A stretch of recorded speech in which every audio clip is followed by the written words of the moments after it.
সালামু আলাইকুম সুপ্রিয় দর্শক, আমন্ত্রণ জানাচ্ছি স্পেশাল চাইল্ড কেয়ারের আজকের একটি বিশেষ মিটিং এ। কারণ আজকে আমরা কথা বলতে যাচ্ছি মূলত প্যারেন্টস ট্রেনিং নিয়ে। আপনারা জানেন যে 2020 সাল অর্থাৎ গত বছরের 4 জুলাই আনুষ্ঠানিকভাবে স্পেশাল চাইল্ড কেয়ার তা কার্যক্রম শুরু করার পরে আমরা মূলত দুই ধরনের কাজ করে আসছি।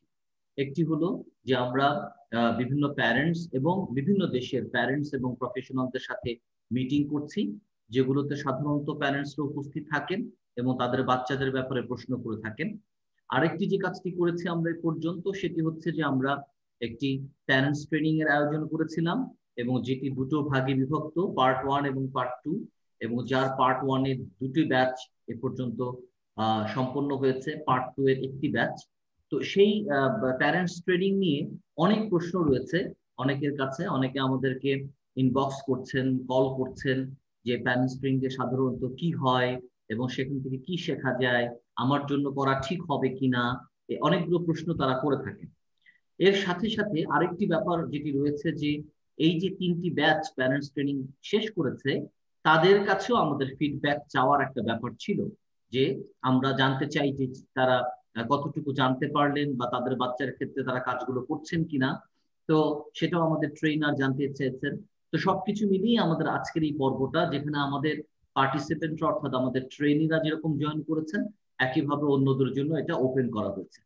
তো আমি প্রথমেই স্বাগত জানাই আমাদের ট্রেনার, যিনি এই ট্রেনিংটি পরিচালনা করে থাকেন শুরু থেকেই, এবং তিনি আমাদের একজন অ্যাডভাইজারও বটে, চৈতালি নাগ চৌধুরী ম্যাডাম। আমি ম্যাডামকে স্বাগত জানাই। তিনি আইএসআর এর এই মুহূর্তে প্রিন্সিপাল, যেটি ভারতে অবস্থিত।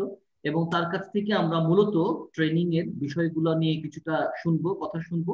তারপর আমরা আমাদের নিজেদের মতামত দিব। আমি নিজেও একজন ট্রেনিং, সুতরাং আমরা আমাদের ফিডব্যাক জানাবো এবং আমাদের বাচ্চার ব্যাপারে যে আপডেট সেটা আমরা ওনার সাথে শেয়ার করব। তো আমি প্রথমে চৈতালি দিকে জানতে চাই যে সবার জন্য, যারা এখানে উপস্থিত আছেন, আমরা তো ট্রেনিং করেছি এখনো পর্যন্ত, যারা উপস্থিত আছেন, যারা করেন নাই বা যারা ভবিষ্যতে করবেন, আপনার এই দীর্ঘ অভিজ্ঞতার ভিত্তিতেই তো আপনি এই ট্রেনিং এর মডিউলটা তৈরি করেছেন, এবং সেটা প্যারেন্টসদের জন্য উপযোগী। কারণ প্যারেন্টসরা বিভিন্ন বিভিন্ন তাদের পড়ালেখার বিভিন্ন ব্যাকগ্রাউন্ড থাকে। হ্যাঁ, এবং তার বাচ্চাটা এরকম বিশেষ চাহিদা সম্পন্ন শিশু হওয়ার কারণেই তো এই ট্রেনিংটা করতে আসে। তো সেদের সবকিছু বিবেচনায় আপনি ঠিক করেছেন, এবং সেটা চলছে। এ পর্যন্ত 3টি ব্যাচ হয়েছে। তো আপনি যদি সংক্ষেপে আমাদেরকে জানান যে এই যে মডিউলটা আপনি করলেন, সেটার ব্যাকগ্রাউন্ডটা কি, এবং আপনি এখানে কি হয়, কয়টা পার্ট রয়েছে, সেটা আমাদেরকে জানালে যারা করতে চায় এখন ট্রেনিংটা ভবিষ্যতে, তাদের জন্য এটা সহজ হবে। নমস্কার আপনাদের সবাইকে।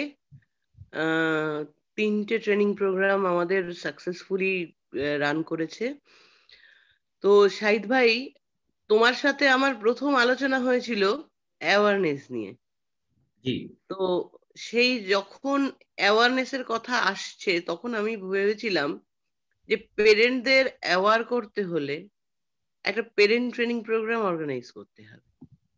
তবে পেরেন্টদের জানতে হবে নিজের বাচ্চাকে, আমার বাচ্চা কি, কতটা এগোতে পারবে, কতটা এগিয়েছে। আমি একজন টিচারের কাছে বাচ্চাকে পাঠাবো, তার কাছে বাচ্চা মাত্র 1 ঘন্টা কি 1.5 ঘন্টা থাকবে। আমি যদি নিজে কিছুটা জানি, বাচ্চা আমার কাছে ম্যাক্সিমাম সময় থাকছে, আমি টিচারকে সহযোগিতা করতে পারবো যে ম্যাডাম, আমার বাচ্চা আজকে আমি এই ডেভেলপমেন্ট দেখেছি, এই জায়গাটা এখনো হচ্ছে না, এটা কিভাবে আরেকটু ভাঙলে আমি বাচ্চাটাকে আরেকটু এগিয়ে নিয়ে যেতে পারবো। কারণ টিচাররা দেখিয়ে দেবেন, প্র্যাকটিস করতে হবে, করাতে হবে কিন্তু বাড়িতে। পেরেন্টরা যদি টিচারের ভাবনা চিন্তাটাকে বুঝতেই না পারেন, তাহলে কিন্তু পেরেন্টরা সঠিকভাবে বাচ্চাকে বাড়িতে শিখিয়ে তুলতে পারবেন না।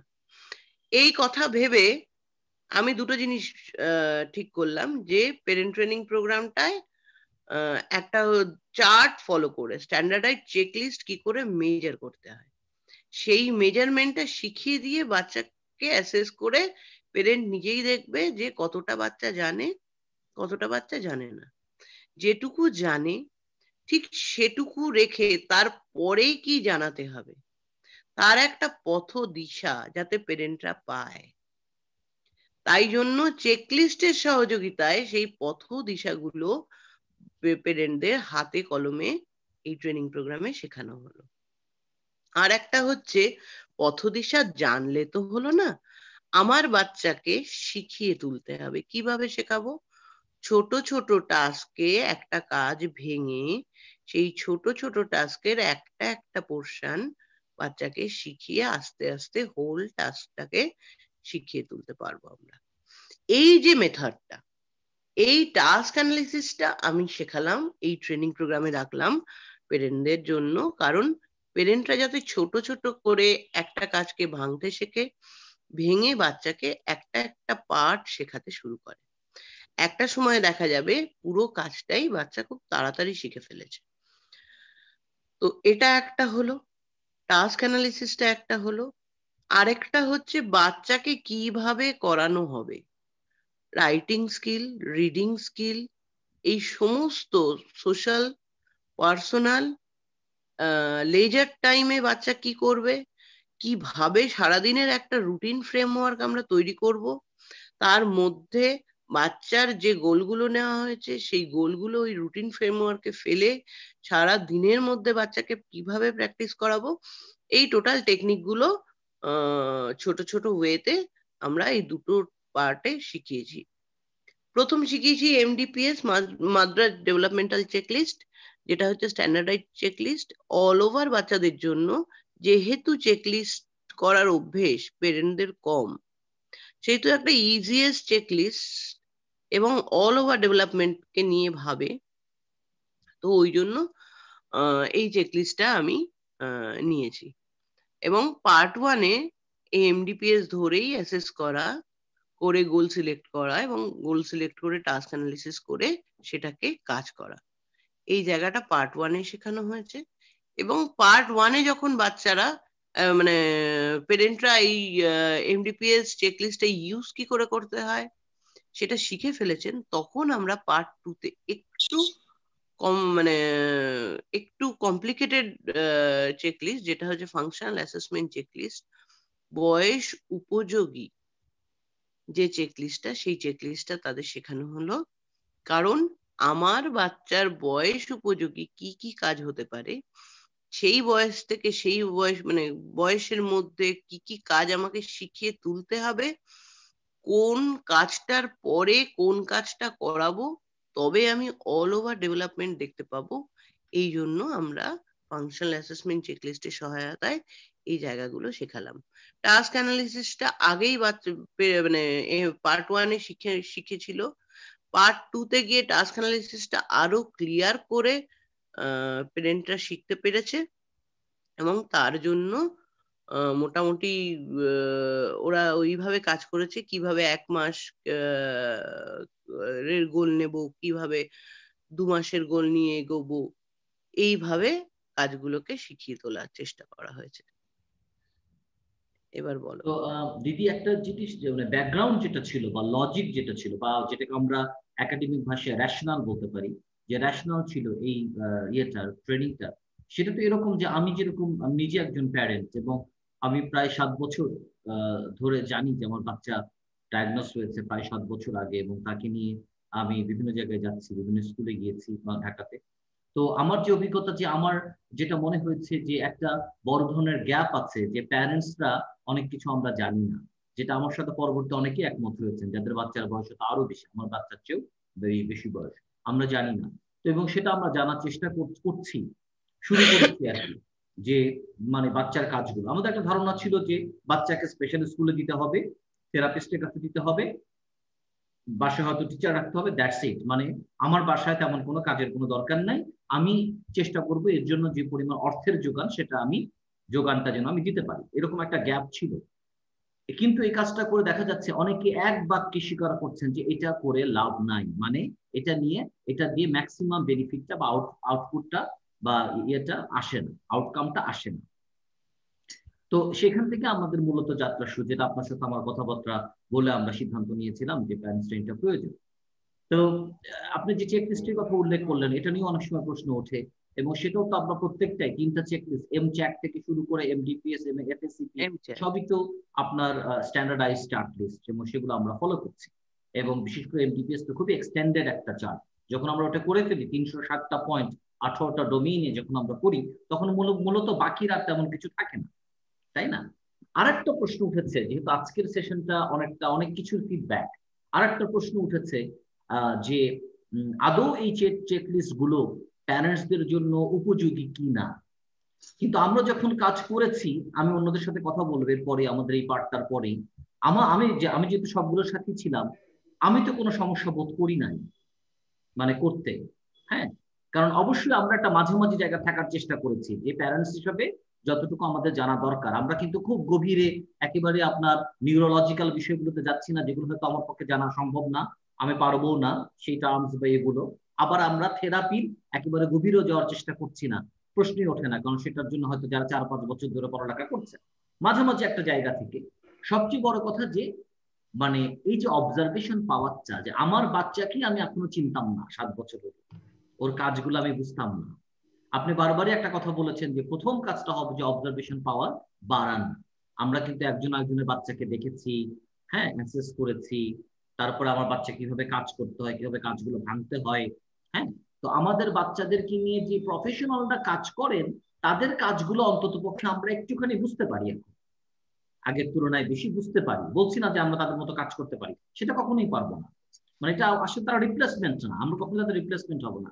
এই ব্যাপারে আপনার বক্তব্য কি? যে আমি 2-3টা পয়েন্ট যে আপনাকে বললাম, একটা হচ্ছে যে অ্যাসেসমেন্ট চেকলিস্ট গুলো আমাদের জন্য উপযোগী কিনা, হ্যাঁ, অবজারভেশন পাওয়ার বাড়ানো, এই বিষয়গুলো তা আপনার অভিমত কি?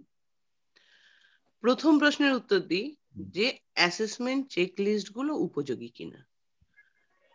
যে কোনো দেশের বা যে কোনো জায়গার যে স্ট্যান্ডার্ডাইজ চেকলিস্টটা হয়, সেটা একদম ডেভেলপমেন্টাল মাইলস্টোন গুলোকে বেস করে হয়, এবং বহু বছর গবেষণার পরে কিন্তু স্ট্যান্ডার্ডাইজ এর যে স্বীকৃতিটা পায়। সুতরাং একটা কোনো ছোট গ্রুপের ওপর ওই চেকলিস্ট গুলো প্রয়োগ করে চেকলিস্টটা স্ট্যান্ডার্ডাইজ কিনা সেই মানপত্রটা পাওয়া সম্ভব নয়। বিভিন্ন গ্রুপের মধ্যে অ্যাপ্লিকেশন করে অ্যাপ্লাই করে ওর অ্যাপ্লিকেশনের উপর বেস করে চেকলিস্ট গুলো স্ট্যান্ডার্ডাইজ যে পরিগণিত হয়। এমডিপিএস নেওয়ার কারণ হচ্ছে কি করে মানে সব থেকে মানে মোস্ট ইজিয়ার চেকলিস্ট।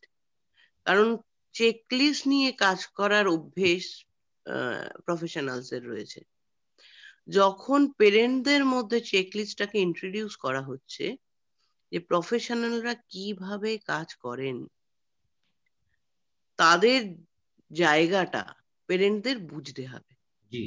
না বুঝলে কিন্তু পেরেন্টরা কোনোদিনই প্রফেশনালসদের গুরুত্ব দেবেন না, প্রফেশনালসরা গুরুত্ব পাবে না। জি বলেন, রেকর্ড করছি।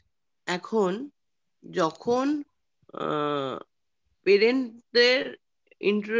পেরেন্টদের ফার্স্ট চেকলিস্টটা ইন্ট্রোডিউস করলাম, তখন আমাকে ভাবতে হলো যে এমন একটা চেকলিস্ট আমি ইউজ করব যেটা স্ট্যান্ডার্ডাইজ এবং ইজিয়ার, পেরেন্টদের ক্ষেত্রে ইজিয়ার। কারণ একটা চেকলিস্টের আগে অনেক কিছু পড়াশোনা করতে হয়, চেকলিস্টের পরে অনেক কিছু পড়াশোনা করতে হয়। যদি আমি কমপ্লিকেটেড চেকলিস্ট নিয়ে কাজ করি, তাহলে আগে বেশ কিছু পড়াশোনার দরকার হয়। তো সুতরাং পেরেন্টদের অতটা জানার প্রয়োজন আপাতত নেই। যদি কেউ এই ফিল্ডে অ্যাজ এ প্রফেশনাল জয়েন করতে চায়, তারা এই ধরনের কাজ নিয়ে করবে, পড়াশোনা করবে। কিন্তু পেরেন্টদের কয়টুকু জানতে হবে যে আমার বাচ্চাটার অল ওভার ডেভেলপমেন্ট নিয়ে আমি ভাববো, আমার বাচ্চাটাকে আমি আগে চিনবো। অনেকের বক্তব্য ছিল যে আমার বাচ্চার কি অটিজম আছে, কেন অটিজম আছে, অটিজমটা কোন লেভেলে এখনো ভাবার দরকার নেই। কিন্তু সত্যি কি আমার বাচ্চার মধ্যে অটিজম আছে? আমার বাচ্চার মনে হয় খুব একটা বেশি প্রবলেম নেই। এই ধরনের প্রশ্নগুলো পেরেন্টদের মধ্যে ঘোরাফেরা করছিল। তো তো তখন আমি ভাবলাম যে যদি আমি এম চ্যাটটা ইন্ট্রোডিউস করি, যে এম চ্যাটটা দেখে বুঝুক বাচ্চার মধ্যে অটিজম আছে কিনা। ওই জন্যই এম চ্যাটটাকে ইন্ট্রোডিউস করা, যে হ্যাঁ এই যে এম চ্যাটের জায়গাগুলো কতগুলো মানে ডোমেন আছে, সেই ডোমেন গুলোর মধ্যে আমার বাচ্চার মধ্যে কতগুলো ডোমেন অ্যাক্টিভ, তার মানে আমার বাচ্চার মধ্যে কতটা পরিমাণে অটিজম আছে। এটা আমার বোঝানোর জন্য এটাকে শেখানো হলো। তারপরে কি করব, আমার বাচ্চাকে জানবো, অবজার্ভ করব আমার বাচ্চা কতটা পারে, আমার বাচ্চার মোটর এরিয়া কতটা অ্যাক্টিভ। এবার এইটা বোঝার জন্য আমি কি করালাম, এমডিপিএস করালাম। এমডিপিএস এ মোটর মাইলস্টোন গুলো ভীষণ ক্লিয়ার করে ছোট ছোট ছোট করে আছে। 18 বছর পর্যন্ত মোটর মাইলস্টোনের যা যা ডেভেলপ হওয়ার কথা সবগুলোই ওই এমডিপিএস এ আছে, এবং মোস্ট ইজিয়ার, ক্যালকুলেশন করতে খুব বেশি ঝামেলা নেই। এবং দুটো মানে অ্যাসেসমেন্ট করার পর এ নয় বি, এই দুটো পয়েন্ট দিয়েই বোঝা যায় পারছে কি পারছে না। তাই জন্য আমরা মানে নিলাম এমডিপিএস, যে আমার বাচ্চার মোটর এরিয়া কতটা অ্যাক্টিভ, কতটা ঠিক আছে, অ্যাডিকুয়েট কি ইনঅ্যাডিকুয়েট। এবার যখন আমি দেখলাম যে হ্যাঁ আমার বাচ্চার মোটর এরিয়া অ্যাডিকুয়েট, তার মানেই আমার বাচ্চা কিন্তু অল ওভার ডেভেলপমেন্ট হলো না। এটা বোঝানোর জন্য আমি চেকলিস্টটা ইউজ করিয়েছি, যে মোটর এরিয়ায় দেখেছি, তোমরা নিজেরা দেখেছো ট্রেনিং করতে গিয়ে 90%, 80% সোশ্যাল এরিয়ায় গিয়ে আমার বাচ্চার সমস্যা তৈরি হয়েছে। একাডেমি এরিয়া আরো বিধ্বস্ত, ডোমেস্টিক অ্যাক্টিভিটি এরিয়া আরো বিধ্বস্ত। এবার এই বিধ্বস্ত অবস্থা, ডোমেস্টিক অ্যাক্টিভিটি এরিয়া ভীষণ ভাবে হ্যাম্পার করছে ডেভেলপমেন্টটা, একাডেমি এরিয়া ডেভেলপমেন্টে হ্যাম্পার করছে, টাইম, মানি, এই সমস্ত এরিয়াগুলো ভীষণভাবে পিছিয়ে রয়েছে বাচ্চা। তখনই আমি বুঝতে পারবো, আমার অবজারভেশনটা ডেভেলপ হলো কি, আমার বাচ্চার অল ওভার ডেভেলপমেন্ট করতে গেলে শুধু মোটর, গ্রস মোটর এবং ফাইন মোটর নিয়ে বসে থাকলে চলবে না, আমাকে সোশ্যাল এরিয়ায়ও ফোকাস করতে হবে, একাডেমিক এরিয়া ফোকাস করতে হবে, টাইমের এরিয়া ফোকাস করতে হবে, মানি কনসেপ্ট গুলো দিতে হবে, ডোমেস্টিক অ্যাক্টিভিটি, কমিউনিটি ওরিয়েন্টেশন। এবার আসছে লেজার টাইম অ্যাক্টিভিটি, মানে লাস্ট লেজার টাইমও কি করে কাটাবে সেই জায়গাগুলো ফোকাস করতে হবে। যদি এমডিপিএস না মানে যে কোনো চেকলিস্ট ফলো যদি আমরা না করি, তাহলে আমি কিভাবে তৈরি করব, মানে লেজার টাইমও যে আমাকে, লেজার টাইম নিয়েও যে আমাকে ভাবতে হয়, এই ধারণাটাই না। আমি কিন্তু এই ধারণাটা পেরেন্টের মধ্যে দেওয়ার দৃষ্টিভঙ্গির কিন্তু আমি এই কোর্স মেটেরিয়াল হিসেবে চেকলিস্টটাকে ফলো করেছি, মানে চেকলিস্টটাকে নিয়ে কাজ করেছি। সুতরাং এমডিপিএস বা ফাংশনাল অ্যাসেসমেন্ট চেকলিস্ট নয়, যে কোনো স্ট্যান্ডার্ডাইজ চেকলিস্ট যদি সেটা স্ট্যান্ডার্ডাইজ হয় তবেই কিন্তু আমরা এটা নিয়ে কাজ করতে পারবো। এইটা গেল ব্যাপার তোমার নাম্বার 1 কোশ্চেনের। নাম্বার 2 কি কোশ্চেনটা ছিল তোমার? নাম্বার 2 হ্যাঁ, নাম্বার 2 একটা ছিল যে আপনার এই সুটেবল কিনা, কারণ এই অর্থটা এইভাবে এসছে যে কোথাও কোথাও এই ধরনের একটা কথা উঠেছে যে এগুলো কি প্যারেন্টসদের উপযোগী কিনা, মানে এটা তো প্যারেন্টসদের জন্য অনেক কঠিন। দেখো, প্যারেন্টরা যদি এই জায়গাগুলো না বোঝে তাহলে তাদের কোনোদিনই অবজারভেশন ডেভেলপ হবে না, তারা কোনোদিনই পথ দিশা পাবে না। ব্যাপারটা কি, যে আমাকে লেজার টাইম নিয়েও ভাবতে হবে, আমাকে 1 কিলোমিটার রাস্তা বাচ্চাকে ছেড়ে দিতে হবে একা একা, আবার ফলো করতে হবে ও ওখান থেকে ব্যাক করতে পারছে কিনা, আমার বাড়ি থেকে নেবারের বাড়ি পর্যন্ত যেতে পারছে কিনা চিনে। এই যে ছোট ছোট ডোমেন, এগুলো কিন্তু পেরেন্টের দৃষ্টিভঙ্গি খোলাচ্ছে। আমার বাচ্চা কাঁটা চামচ গাঁথতে পারছে কিনা, সেটা দিয়ে কিছু তুলে খেতে পারছে কিনা, এই যে ছোট ছোট এরিয়া, এগুলো কিন্তু চেকলিস্ট ফলো না করলে দৃষ্টিভঙ্গির পরিবর্তন করানো সম্ভব নয়। তাই এই চেকলিস্টটা দিয়ে কিন্তু পেরেন্ট অবজারভেশনটাকে ডেভেলপ করা হয়েছে। আর কি করা হয়েছে, এরপরে কোনটা যাব, টাইম কনসেপ্ট নিয়ে পেরেন্ট যখন কাজ করবে বাচ্চার সঙ্গে, তখন তিনি দেখবেন যে সকালবেলা কি কাজ, বিকেল বেলার কি কাজ, এইগুলো বাচ্চাকে বোঝাতে হবে। সকালবেলা দাঁত ব্রাশ করতে হয়, দুপুরবেলা চান করতে হয়, এই যে টাইমের সঙ্গে রিলেটেড ওয়ার্ক কি হতে পারে, এটাও যেমন বাচ্চাকে বোঝাতে হবে। এটা কিন্তু ফার্স্ট স্টেজ, ফার্স্ট স্টেপ। পরবর্তী স্টেপ ঘড়িতে যাব, তার আগের স্টেপ গুলো কি কি, এই ওয়ে আউট, এই পথ দিশা আমাদের কে দেখিয়েছে, চেকলিস্ট দেখিয়েছে।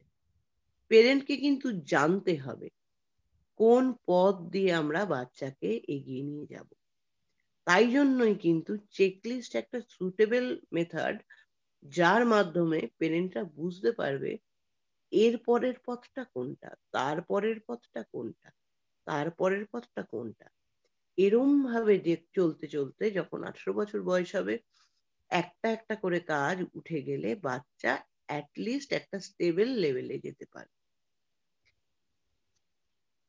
পরের প্রশ্ন উত্তর। এবং যেটা হচ্ছিল যে দিদি, যে আমাদের যে অবজারভেশন এবং পরবর্তীতে বিভিন্ন প্রফেশনালদের সাথে দেশে এবং দেশের বাইরে কথা বলে একটা ব্যাপারই বারবার আসছে, যে বাচ্চাটা সারাদিনের মধ্যে কত সময় বাবা মায়ের সাথে থাকে, পরিবারের সাথে, কত সময় স্কুলে থাকে। এবং এই বাস্তবতাটা আরো বেশি প্রকট হয়ে গেল যখন কোভিড-19 আসলো, যখন স্কুলগুলো বন্ধ হয়ে গেল, থেরাপি সেন্টার বন্ধ হয়ে গেল। তো তখন তখন আমরা যারা আগের আইডিয়াতে ছিলাম যে বাচ্চাকে শুধুমাত্র স্কুল এবং থেরাপি সেন্টারে বা থেরাপিস্টের কাছে পাঠালেই যথেষ্ট, তখন আমরা কিন্তু আমাদের মাথায় বাজ পড়লো যে তাহলে এখন আমরা কিভাবে চলবো। আমার বাচ্চাকে তো আমি বুঝি না যে ওর আচরণটা কেন এমন, ওর সাথে কি করতে হয়। বা আপনি এটিএল এ দেখিয়েছেন যে সারাদিন ওর সাথে কিভাবে কাজ করা যায়, দৈনন্দিন অ্যাক্টিভিটিস এর মধ্যেও কিভাবে ওকে ব্যস্ত রাখা যায়, এই বিষয়গুলো। তো মোটামুটি আমাদের এই আইডিয়া থেকেই তো আমাদের মূলত এটা শুরু। এবং আমরা যেটা দেখেছি, আমি নিজে যেটা দেখেছি, যে আমাদের কাছে তো চেকলিস্ট গুলো কঠিন মনে হয় নাই, আমরা তো বুঝতে পেরেছি। এবং আমরা তো শুধুমাত্র চেকলিস্ট বুঝেই থাকি নাই, আমরা তো ওইটা টাস্ক গোল নিয়ে টাস্ক অ্যানালিসিস করে কাজ করাও শুরু করেছি। এবং কিছু ফিডব্যাক, আমরা খুব ভালো ফিডব্যাক পেয়েছি কারো কারো কাছ থেকে। না, আর একটা জিনিস দেখো, এগুলো তো পেয়েছো, আজকের খুব ভালো একটা প্ল্যাটফর্ম তৈরি করেছো। থ্যাংক ইউ শাহিদ ভাই তোমায়। কারণ আমি আরো ফিডব্যাক পাবো পেরেন্টরা কাজ করানোর পরে কি কি হয়েছে না হয়েছে, অনেকদিন ওদের ফিডব্যাক গুলো পাইনি। এবং সেই জায়গাটায় যেতে চাই, আমি প্যারেন্টসদের কাছে এখন যাব। তবে আমি বলবো যে আপনারা একটু স্ট্রাকচারালি আজকে আমরা কথাগুলো বলবো, একজনের পরে একজন। এবং সবাইকে যেটা বলবো, যে যে জিনিসগুলো আমরা আপনাদের কাছ থেকে জানতে চাই, সেটা হচ্ছে যেহেতু আপনারা সবাই প্যারেন্ট মানে ট্রেনিং কমপ্লিট করেছেন, কেউ কেউ একটি পার্ট করেছেন, কেউ দুটো পার্ট করেছেন। তো এই ট্রেনিং থেকে আপনাদের লার্নিংটা সম্পর্কে জানতে চাই, যে প্রথমত আপনারা কি শিখলেন এই ট্রেনিং থেকে। মানে খুব সহজ ভাষায়, যে ট্রেনিংটা করার আগে এবং করার পরে, আপনি যে আপনার বাচ্চার বাবা বা মা হিসেবে ট্রেনিং করার আগে এবং পরে আপনার কি মনে হয় যে আপনার নলেজ অনেক বেড়েছে, আপনি অনেকটা বেশি বুঝতে পারছেন, আপনার বাচ্চাকে কাজ করতে পারছেন। দ্বিতীয়ত হচ্ছে আপনার বাচ্চার কাজের ফিডব্যাক, ওর ডেভেলপমেন্ট কতটুকু হলো। সুতরাং এই ট্রেনিং এর উপরে আপনার ফিডব্যাক প্রত্যেকে বলুন। আমি মনে মনে মোটামুটি ভাবে এক একজন 5 মিনিট করে বলুন। হ্যাঁ, কারণ আমরা এখানে প্রায় 12-13 জন আছি। হ্যাঁ, তো এটা বলুন, আমরা একজন একজন করে করে শুনবো। তার আগে আমার একটা কথা, তোমরা যখন পার্ট 2টা করছিলে, ফাংশনাল অ্যাসেসমেন্ট চেকলিস্টটা যখন করছিলে, তোমরা এমডিপিএস যখন করছিলে তখন খুব হতাশ হয়েছিলে যে দিদি সবেতেই বি পাচ্ছে, একাডেমিক এরিয়া প্রায় বি। এবার যখন ফাংশনাল অ্যাসেসমেন্ট চেকলিস্ট তোমরা করতে গেছো, তখন গিয়ে দেখছো যে দিদি বিটা তো পেয়েছে, কিন্তু বিটা কেন পেয়েছে? নট এক্সপোজারের জন্য পেয়েছে না নট অ্যাপ্লিকেবল এর জন্য পেয়েছে? এতটা ভেঙে যে অবজারভেশন, তোমাদের দৃষ্টিভঙ্গি তৈরি হয়েছে যে পারছে না বাচ্চা, মানে আমি বাচ্চাকে শেখাইনি বা আমি বাচ্চাকে শিখতে বাড়িতে দিইনি বা এক্সপোজার দিইনি। এই ধারণাটার জন্যই কিন্তু আমি চেকলিস্ট দিয়ে, আমি ফ্লাইং হয়তো ট্রেনিং প্রোগ্রাম করতে পারতাম, কিন্তু তোমাদের এই ধারণাটা এত স্ট্রংলি ডেভেলপ করতো না যতক্ষণ পর্যন্ত না তোমরা এই চেকলিস্ট ধরে করবে। তো এবার তোমরা বলো। জি, একজন করে বলুন। মোটামুটি ভাবে 5 মিনিটের মধ্যে বলার চেষ্টা করলে ভালো হয়, কারণ সবাই কথা বলুক, এটা আমরা চাই। আপনার এক একজন ফিডব্যাক জানান। এক এক করে তুমি নাম ধরে বলো, যাকে ডাকবে সে তার বলতে চান? আমি মঞ্জুর ভাইকে আছেন, মঞ্জুর ভাই আমাদের সিনিয়র মোস্ট, উনি শুরু করতে পারেন। হ্যাঁ সাইদ ভাই, আমরা আসসালামু আলাইকুম। সালাম, ফিডব্যাক জানতে চাই ট্রেনিং গুলো সম্পর্কে। আমি আমার যেটা অবজারভেশন, আমি হচ্ছে যে লাভ লোকসান আমি পরে হিসাব করবো। আমি যেটা মনে করতাম যে আমার ছেলেকে নিয়ে আগাইতেই পারবো না, আমি বোধহয় সবচেয়ে বেশি হতাশ ছিলাম। কারণ আমি যে পেরিফেরিতে বাস করি, এইখান থেকে ঢাকায় যোগাযোগ করা এটা ভেরি ডিফিকাল্ট ছিল। আর তাছাড়া এটা ওরে নিয়ে যে সময় কাটাবো এটাও কিন্তু খুব ডিফিকাল্ট ছিল। এখন যে জিনিসটা আমি আজকে একটা ভিডিও দিদির জন্য পাঠাইছি, দিদি বোধহয় দেখছে কিনা, দেখেছি, এবং আমি ওইটা নিয়েই আলোচনা করব। মানে প্রথম মঞ্জুল ভাই পাঠিয়েছে, আমার বাচ্চা পেঁয়াজ চিনতে পেরেছে, পেঁয়াজটাকে আলাদা করতে পেরেছে। ও যে 3টা সবজি নিয়ে, ওই যে যেটা বললাম যে সবজি নিয়ে শুরু করছিলাম, 3টাই সে আলাদা করতে পারে। তারপর পুঁতি দিয়ে মালা গাঁথা, সেটা অনেক বড় মালা সে গাঁথতে পারে। আমি চিন্তা করতেছি যে যেটাই আসলে দিদি একটা কথা বললো, আসলে যে আমরা অ্যাপ্লাই করি না চেয়েও বেশি হইলো আমরা এক্সপোজার দেইনি। আমার এটা সবচেয়ে বেশি মনে হয়। আমি যেটাই বলি, যখন বলি বাবা ওই ট্যাপটা একটু বন্ধ করে আসো তো, সে কিন্তু যে তার মতো করে সে ট্যাপটা বন্ধ করে আসে, পানির ট্যাপ বন্ধ করে আসে, দরজা লাগাই আসো, তালা খুলে দিয়ে আসো, সবগুলাই পারে। এই ট্রেনিংটা আমার সবচেয়ে বেশি লাগে যে সাহস করে কোনো কাজ করলে সেই কাজটা শিখানো যাবে, সে মনের সেই শক্তিটুকু সঞ্চয় হয়েছে এখন। আর আরেকটা হচ্ছে, আমি হয়তো খুব বেশি চেকলিস্ট দেখে আগাইতে পারিনি। আমি যেটা চাইছিলাম যে আমার ছেলেটা যেহেতু বয়স বেশি হয়ে গেছে, প্রি ভোকেশনাল এবং ভোকেশনাল এই দুইটা নিয়ে আমি ভাবছি বেশি। যে যেমন কিছু কিছু টার্গেট ওরিয়েন্টেড কাজ আমি করতে চাচ্ছি, যে এই 2 সপ্তাহ, যেমন এই যে সবজির ব্যাপারটা প্রায় 1.5 সপ্তাহ হয়েছে, এখন মোটামুটি ভালোই পারে। পুতির মালার ব্যাপারটা আরেকটু ভালো পারতেছে এখন। আমি চিন্তা করছি যে এটা মালা গাইতে বিভিন্ন জনকে দিব উপহার হিসেবে ওর মালা, এবং এতে ও একটু উৎসাহ বেশি পাবে। তারপরে আরো কিছু কিছু কাজ আমি দেখছি, যে কাপড় ভাঁজ করা, কাউকে একটু ডেকে আনার ব্যাপারে। অর্থাৎ আমি যদি এই কাজগুলা, এই ট্রেনিংটা না করতাম, আমার এই শক্তি এবং সাহস যোগাইতো না। সেজন্য আমি ট্রেনিং আগামীতে এইটুক পথ দেখাইছে যে আগামীতে আমার ছেলেটাকে আমি যেটা ধারণা করব, তখন আমাকে একটু চিন্তা করতে হবে যে কিভাবে এই ছেলেটাকে এই কাজটা করানো যায়। এটাই বোধহয় আমার এখন একটা প্রধান কাজ। এবং আস্তে আস্তে আমার মনে হয় যে ধীরে ধীরে, একটা জায়গায় আমি ভয় পাই যে আগে যে করাই গেলাম সেটা কি আবার ভুলে যাবে। যেমন আমি 2 সপ্তাহের একটা টার্গেট 3টা নিলাম, নিয়ে এটা সে করার পরে আমি ভয় পাই যে আগের যে আরো 2-3টা শিখাইছিলাম তাহলে কি আমার ভুলে গেল কিনা। এতে আরেকটা ব্যাপার হয়েছে, তার সময়টা কিন্তু কাটে। চঞ্চলতাটা যেটা বাবা মার জন্য খুবই বেশি সমস্যা ছিল, সেটা আমি আজকেও দেখলাম 8:30 পর্যন্ত সে পুতির মালা গাঁথলো, সবজি আলাদা করলো, অন্যান্য কাজ করলো। এই যে 5টা থেকে 8:30, 3টা ঘন্টা সে মনোযোগ দিল। দিদি একটু বলছিল যে কমপক্ষে 1 ঘন্টা একটু কাজ করবেন। আমি আস্তে আস্তে বাড়াই একটা পর্যায়ে নিলাম। প্যারেন্টের জন্য কিন্তু এটাও একটা বড় স্বস্তির ব্যাপার যে সে একটা কাজে আছে। সেই অর্থে আমি মনে করি যে আমার জন্য খুব লাভ হয়েছে, এবং আমি আমার কিছু স্পেসিফিক অবজেক্টিভ ওরিয়েন্টেড আমি কিন্তু আগাইতে পারবো। তাহলে ওভারঅল যদি বলতে হয় মঞ্জুর ভাই, যে আপনি নিজে একজন রিসার্চার এগ্রিকালচারের, এবং আপনি বাচ্চার বয়স 20 বছর, নিশ্চয়ই এতগুলো বছর আপনি বিভিন্ন জায়গাতে যতটুকু সফল হন, আপনি গিয়েছেন, খোঁজ খবর নিয়েছেন, তাই না? চেষ্টা করেছেন, হয়তো পারেন নাই। তো সেই ক্ষেত্রে আপনি দুটো পার্টি করেছেন আমাদের সাথে, পার্ট 1 এবং পার্ট 2। তো এই কথাগুলো আসলে অন্যদের জন্য, যারা ভবিষ্যতে আসবেন করতে, তাদেরকে আপনি কি বলবেন যেটি করা উচিত? মানে এখান থেকে কি লার্নিং হয়, বা আমরা কতটুকু জানতে পারি? সবচেয়ে বড় কথা কি, আমার আমার আত্মবিশ্বাসটা বাড়ছে। আমি এটা হলো সবচেয়ে বড় জিনিস।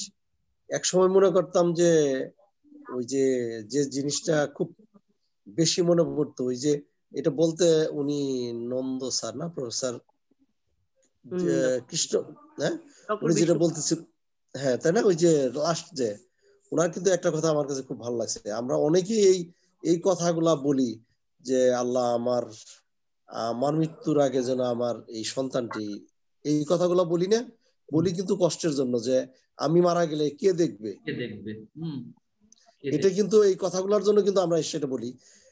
এখন আবার একটু মনে হয় যে এটা থেকে একটু সরে আসছি মানে আমার মনে হয় যে আমি সময় যত বেশি দিব জিনিসটা তত বেশি শিখবে, এবং শিখবে যে এই আত্মবিশ্বাসটুকু অন্য কোথাও থেকে কিন্তু আমি পাইনি।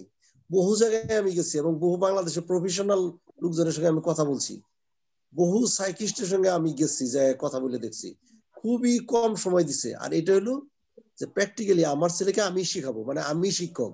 জি জি, আসলে কিন্তু আমি শিক্ষক, এই যে থিওরিটা এটা কিন্তু আগে বন্ধ ছিল না। আপনি আগে কিন্তু কথা বলছেন এইরকম। আমি এখন মনে করি কি শুধু অন্যদের জন্য না, আমি আমার এলাকায় ধরেন আমার বাড়ি ময়মনসিংহ অঞ্চলে জামালপুরে, আমি কিন্তু ইতিমধ্যে আলাপ করছি আগামীকাল আবার ওই স্কুলটায় আমি যাব। আমি আমার টিচারকে বলছি যে আমি আপনারা সবার মোবাইল ফোন আছে, পরবর্তী ট্রেনিং এ আমি অন্তত চাই যে 3 থেকে 4 জন আপনারা এই যদি দিদি করায় আপনারা পার্টিসিপেট করবেন এবং এটা জানবেন, এবং এই অঞ্চলগুলো যখন একটু কাজে আসবে, ঢাকা ভিত্তিক তখন লাগবে না, মানুষের মধ্যে এত হতাশাও কাজ করবে না। এটা খুবই জরুরি দরকার। আমার এক বন্ধু, আপনাকে বলছিলাম না ট্রেনিং করার জন্য, সে সঠিক সিদ্ধান্ত নিতে পারে না, কিন্তু সে যে কাজটা করছে, ঘুমের বড়ি খাওয়ায় তার ছেলেটাকে এমন একটা পর্যায়ে নিচ্ছে সে পর্যন্ত দাঁড়াইতে পারে না। আমি দেখে আমি অবাক হয়ে গেছি। আমি তাকে বললাম যে তোমার ট্রেনিংটা করতে বলছিলাম, সে পার্ট 1 ট্রেনিংটা করে নাই, কিন্তু আমি যখন আমার ছেলেকে এই কাজগুলা করাই সে দেখে কিন্তু খুব আফসোস করে। সে প্রাইমারি স্কুলের হেডমাস্টার, তার ওয়াইফও প্রাইমারি স্কুলের টিচার। আমি বললাম যে শিক্ষার এটা কোনো মানে তুমি যদি নিজে করতা তাহলে বুঝতা।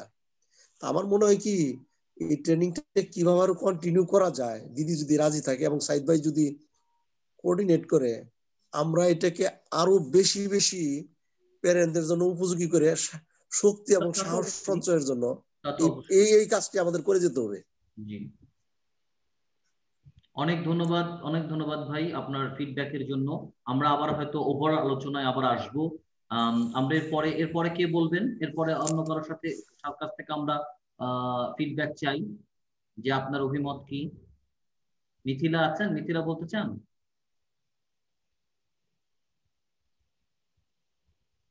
কে বলতে চান বলুন, একজন করে বলুন, অসুবিধা নেই।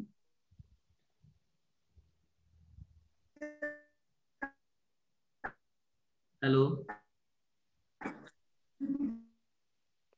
রুমানা আপা বলেন, আপনার কি অভিমত এই ট্রেনিং সম্পর্কে?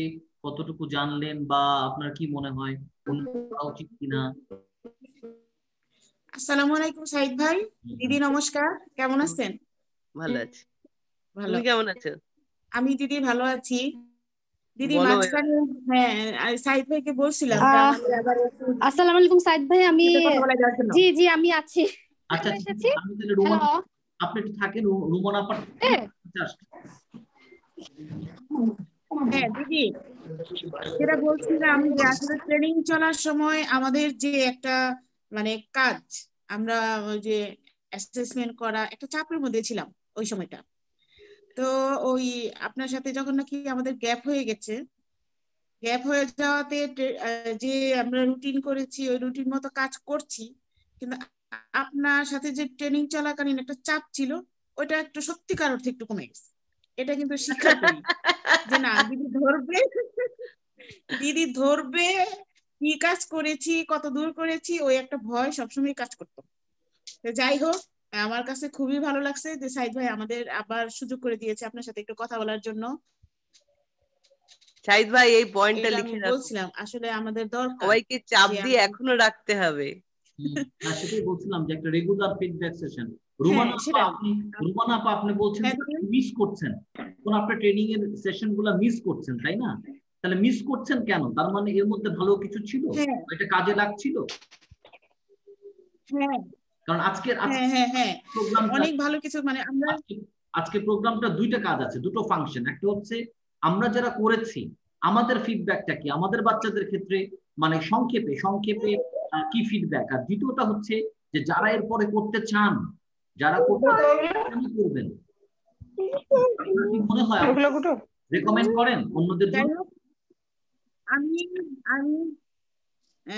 সাইদ ভাই, আমি এই ট্রেনিংটা করার পর অনেকটা উপকৃত হয়েছি এই জন্যই যে আমি তো ঢাকার অনেক স্কুলে গেলাম, পরে আমি প্যারেন্টস ট্রেনিং করার পরে যেভাবে দিদি ওই যে ডেইলি অ্যাক্টিভিটিস কাজগুলো এবং টাস্ক অ্যানালাইসিস করানো, আমাদের অ্যাসেসমেন্ট করানো, মোট কথা হলো আমার বাচ্চাকে আমি বুঝতাম না আমার বাচ্চাকে কি এক্সপোজার দিতে হবে, ওকে কিভাবে কাজ করাতে হবে, সেই ধারণাটাই আমার মধ্যে ছিল না।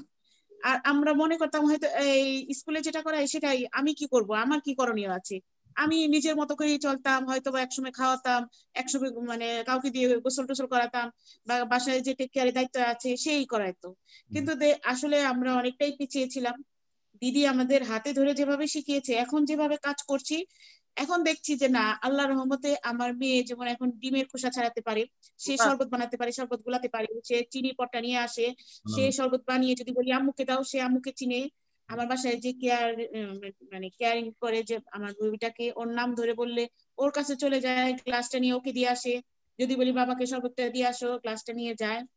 তারপর দরজা খুলতে বললে সে দরজা খুলতে পারে, তারপর যদি বলি ট্যাপটা বন্ধ করে সে ট্যাপটা বন্ধ করে, এবং সকালে হাত দিয়ে ব্রাশ করে, কিন্তু ফুললি সুকুলিটা এখনো শিখে নাই। আর ডেইলি সে 1 ঘন্টা না আরো বেশি সময় ধরেই সে চেয়ার টেবিলে বসে কাজ করে, বিভিন্ন কাজ করে, যে ঘষাঘষি কাজ, কিন্তু পেন্সিলটা ধরতে একটু অসুবিধা হচ্ছে, 1 লিখে বাঁকাতারা করে লেখে আর কি, কিন্তু চালিয়ে যাচ্ছি। কিন্তু এই যে সময় নিয়ে আসলে আমাদের প্রতিটা প্যারেন্টসদেরই প্রচুর সময় দিতে হবে, এটা বুঝেছি। আর যদি আমরা সময় দিই, আশা করি আমাদের বাচ্চার ডেভেলপ অবশ্যই হবে। তবে সেটা শুধু উপকার পেয়েছি এই ট্রেনিং এর মাধ্যমে, আমি অস্বীকার করব না যে এটার জন্য আমাদের যে কত মানে লাভ হয়েছে সেটা বলার মতো না। লাভ লোকসান না, দিদির সাথে আমাদের প্রতি মাসে অন্তত পক্ষে একবার করে হলেও এই যে একটা চাপের মধ্যে, এই চাপের ব্যবস্থাটা ভাই আপনি করে দেবেন। দিদিকে আমরা কি ফিডব্যাকটা দিতে পারি, ভালো কিছু দিতে পারি কিনা, কিভাবে কষ্ট করে ট্রেনিংটা দিদি করিয়েছেন, সেটা অবশ্যই সফলতা আসবে আমাদের বাচ্চারা যদি ভালো হয়, ভালো পর্যায়ে নিয়ে আসতে পারি। আর দিদির সাথে তো ফোনে যোগাযোগ হবে, যে জায়গায় একটু সমস্যা আছে দিদির সাথে পরে কথা বলে নিব। দেখো তোমার বাচ্চা কিন্তু 1 লিখছে, বাঁকা তেরা হোক, এটা সমস্যা না। যে বাচ্চা পেন্সিল ধরতে পারতো না, জি, সে বাচ্চা 1 লিখছে, ওর জন্য হাততালি। মঞ্জুল ভাইয়ের বাচ্চা ভেজিটেবল আইডেন্টিফিকেশন হয়ে গেছে, কল বন্ধ করতে পারছে, জিনিসগুলো ইনস্ট্রাকশন দিলে সেগুলো মেনটেন করে নিয়ে আসতে পারছে, 3 ঘন্টা ধরে কাজ করছে একটার পর একটা। তার মানে কতটা স্প্যান বেড়েছে, এবং নিজেকে একজন রেসপন্সিবল পার্সন হিসেবে মনে করছে, তাই এই কাজগুলো করছে। কিন্তু দিদি আগে আমি ধন্যবাদ দেই উপর আল্লাহকে, তারপরে আমি দেই ধন্যবাদ আপনাকে। দিদি আপনি যেভাবে আমাদের শিখিয়েছেন, এইভাবে না শিখালে আমরা মনে হয় মানে মনে সাহসও পেতাম না। আর ওই যে যেটা বললো মঞ্জুর ভাই, যেটা বললো ওইরকম একটা হতাশা আমাদের মধ্যে সবসময় কাজ করতো। আল্লাহর রহমতে এই ভরসাটা এখন আছে যে আমরা যদি আসলে বাচ্চার পিছনে প্রতিনিয়ত লেগে থাকি, ইনশাল্লাহ মানে দেখো, ট্রেনিং একটা বাচ্চাকে যেমন পারফেক্ট তৈরি করে, একজন পেরেন্টকেও কিন্তু পারফেকশনের দিকে এগিয়ে নিয়ে যায়। একজন পেরেন্টকে পারফেক্ট পেরেন্ট তৈরি করতে গেলে মানে তৈরি হতে সাহায্য করে এই ট্রেনিং প্রোগ্রাম। আমাদের মনের জোর অনেক বাড়ছে দিদি। আর আমার ক্ষেত্রে বলি, একজন টিচারকে খুব টাফ এরিয়া নিয়ে বসেছিলাম, যে আমাকেও অনেক প্রশ্নের সম্মুখীন হতে হয়েছিল। পেরেন্টদের চেকলিস্ট শেখাবে, এটা কি সম্ভব? যে চেকলিস্ট 2 বছর সময় লাগে, সেই চেকলিস্ট 20 দিনে কিভাবে শেখানো যায়। তাহলে দেখো, আমি এটা একটা চ্যালেঞ্জ হিসেবে নিয়েছিলাম, ওই জন্য আমিও কিন্তু তোমাদের শেখাতে গিয়ে একটা টাস্ক অ্যানালিসিস করেছিলাম। তাহলে একটা ট্রেনিং প্রোগ্রাম আমার বাচ্চাকে যেমন ডেভেলপ করছে, পেরেন্টকেও সঠিক পথ দেখাচ্ছে, পেরেন্টও ডেভেলপ হচ্ছে, সাথে সাথে আমিও নিজেকে ডেভেলপ করছি।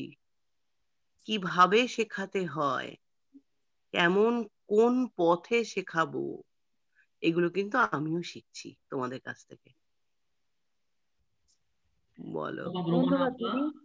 অনেক ধন্যবাদ। এবং আমি লাস্ট একটা প্রশ্ন আপনার কাছে, যে আপনি এই ট্রেনিংটা করার আগে আপনার বাচ্চার সাথে যেভাবে কাজ করতেন বাসায়, ট্রেনিংটা করার পরেও কি আপনার সাথে ওইভাবেই কাজ করেন আপনার বাচ্চার সাথে, না এই কাজের ধরন হয়েছে? কাজের ধরন চেঞ্জ হয়েছে, কারণ এখন তো তার রুটিন করা হয়েছে। সকাল থেকে একবারে রাত পর্যন্ত তার রুটিন মাফিক কাজ করানো হচ্ছে। এখন যেহেতু শীতের দিন অনেক সময় দেখা গেছে আমার রুটিন 8টা থেকে আমি করেছিলাম, সেক্ষেত্রে যখন থেকে উঠে আমি তখন থেকেই শুরু করি এবং ওই সময়ের মধ্যেই শেষ করার চেষ্টা করি। প্রতিটা কাজই ওকে ঘুমানোর আগে আমি প্রত্যেকটা কাজ মানে অল্প সময় করে হলে টাচিং এ রাখি, যেটা শেষ করতে হবে, এই আর কি। তার মানে আপনার কাছে প্যারেন্ট হিসেবে, একটা মা হিসেবে একটু ডিফারেন্ট মা মনে হচ্ছে না ট্রেনিংটার পরে? যে না, আমি একটু বুঝে শুনে কাজ করছি, ওর সাথে একটা টার্গেট আছে আমার মাথায়, তাই না, যে এটা করতে হবে। এখন আমি চাপের মধ্যে থাকি, একটা মানসিক একটা চাপে থাকি যে আমি কি গোল নিয়েছি, এই গোল আমাকে সাকসেস করতে হবে। ঠিক আছে। আর দিদি ধরলে তো খবর আছে। আমরা চাইল্ড কেয়ার থেকে দিদির একটা বড় ছবি আপনার বাসায় পাঠিয়ে দিব, ওটা আপনার সামনে রেখে দেবেন, তাহলে আপনার চাপ থাকবে। আমি কাজ করার সময় আমি দিদির ফেস আমার মনে পড়ে। ফারহানা, মিথিলা, আপনি বলতে চান কিছু? মানে জি জি জি, আসসালামু আলাইকুম ভাইয়া। আমি খুবই সরি যে আমি একটা খুব নয়েজি প্লেসে আছি, আর এখানে হচ্ছে একটু এমন একটা জায়গায় আছি যেখানে একটু অন্ধকার, তো সো আমি ভিডিওটা অন করছি না, কিন্তু আমার মনে হচ্ছে যে আমার কথা বলতে পারবেন? আমার কথা কি আপনার? হ্যাঁ, কথা বলতে পারবো। স্পষ্ট শোনা যাচ্ছে আমার কথা? আচ্ছা, আমি প্রথমেই দিদিকে আমার সালাম এবং অসংখ্য ধন্যবাদ দিদি। আমি আসলে একদম শেষে ওটা মানে ক্লাসটা করতে পারি নাই, আমার ফ্যামিলিতে আমার বড় বোনটা হঠাৎ করে মারা গিয়েছিল, ওই জন্য আমি আর পরবর্তীতে অনেকদিন কানেক্টেড থাকতে পারি নাই। তো যাই হোক, এখন আমি এই ট্রেনিং সম্পর্কে যে ফিডব্যাকটা আমি দিতে চাচ্ছি দিদি, এই ট্রেনিংটা আমার বাচ্চার জন্য না যতখানি উপকারী, আমি বলবো যে আমার জন্য আরো বেশি উপকারী। বিকজ প্রথমে আমার দৃষ্টিভঙ্গিটা চেঞ্জ করেছে। এই ট্রেনিংটা দৃষ্টিভঙ্গিটা কিভাবে চেঞ্জ করেছে, মানে আমি ভাবতাম যে আচ্ছা ঠিক আছে, ওর তো অটিজম আছে, সো ওকে আমার এই জিনিসটা করে দিতে হবে, ও এটা পারবে না। আগেই মনে হতো যে ও এটা পারবে না, সো আমাকে এটা অ্যাসিস্ট করতে হবে, ও ধরতে গেলেই আচ্ছা ঠিক আছে ওটা মনে হয় ফেলে দিবে বা এরকম কিছু। তো দিদি মানে এখন দৃষ্টিভঙ্গিটা ট্রেনিংটা পরে এরকমই পরিবর্তিত যে আমার মনে হয় যে না, ও আমি 10টা বাচ্চার সাথে এত পার্থক্য করার কি আছে, ওকে এটা পারছে না, আমি একটু কয়েকদিন আমাকে অ্যাসিস্ট করতে হবে, তারপরে ও ঠিকই পেরে যাবে। হ্যাঁ, এবং আমি দিদি এখন ওই যে যেটা বললাম যে যেটা একদম টু দি পয়েন্টে, যেটা যে ও এখন আল্লাহর রহমতে নিজের হাতে ভাত খায়, যেটা হচ্ছে যে ও তো স্টিকি জিনিস খেত না, ধরতো না, করতো না। সো এজন্য একটু লেগেছিলাম কিভাবে যে ও তো খাবার তেমন ইয়েও নাই, একটু আন্ডারওয়েটও আছে। কিন্তু আমার মনে হলো যে না খেলে মানে খুবই ব্যাড মাদার, যে না খেলে তো আর মরে যাবে না। আচ্ছা ঠিক আছে, কিভাবে করে নিউট্রিশনটা একটু একদম ব্যাড মাদার না, বা কিছু আমি একদম সাকসেসফুল টিচার। একজন সাকসেসফুল মাদারই এটা করতে পারে। তখন হয়তো করতাম কি, হয়তো আজ যখন জি ওই যে ভাতের সাথে হয়তো একটু চিকেনটা বেশি করে খাওয়া দিতাম, বা একটু দুধটা একটু ঘন ঘন খাওয়াতাম, যাতে নিউট্রিশনের অভাবটা না হয়। আর এখন যেটা করি দিদি, মানে নিজেই এরকম ভাবে একটা প্ল্যান করছি যে যেটা আমি করব একদম 7 দিন ওকে আমি টানা ওই কাজটা আমি করাবো। হ্যাঁ, আমি যেটা দেখছি যে ওকে মানে ধরে না রাখলে জিনিসটা হয় না দিদি। মানে ধরেন পেয়ারা খায় না, আচ্ছা ঠিক আছে প্রথম দিন খালো না, দ্বিতীয় দিন খালো না, তৃতীয় দিন খাবেই। কিন্তু আগে এই কনফিডেন্সটা ছিল না দিদি, মনে হতো যে আচ্ছা খায় না ঠিক আছে, না খেলে আর কি করব, নিজে নিজে মনে মনে অনেক অজুহাত খুঁজে বের করতাম। এখন ওই অজুহাত গুলো খুঁজে বের করি না, মনে হয় যে আমি পারছি না তাই ও পারছে না, কিন্তু ওর সেই ক্যাপাবিলিটিটা আছে।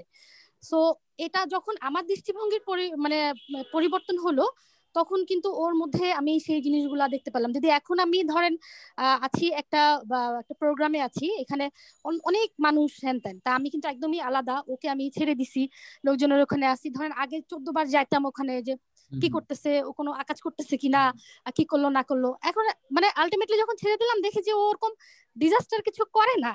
সো মানে শুধুই অত বেশি মানে ভয় পাওয়া, ইয়ে করা।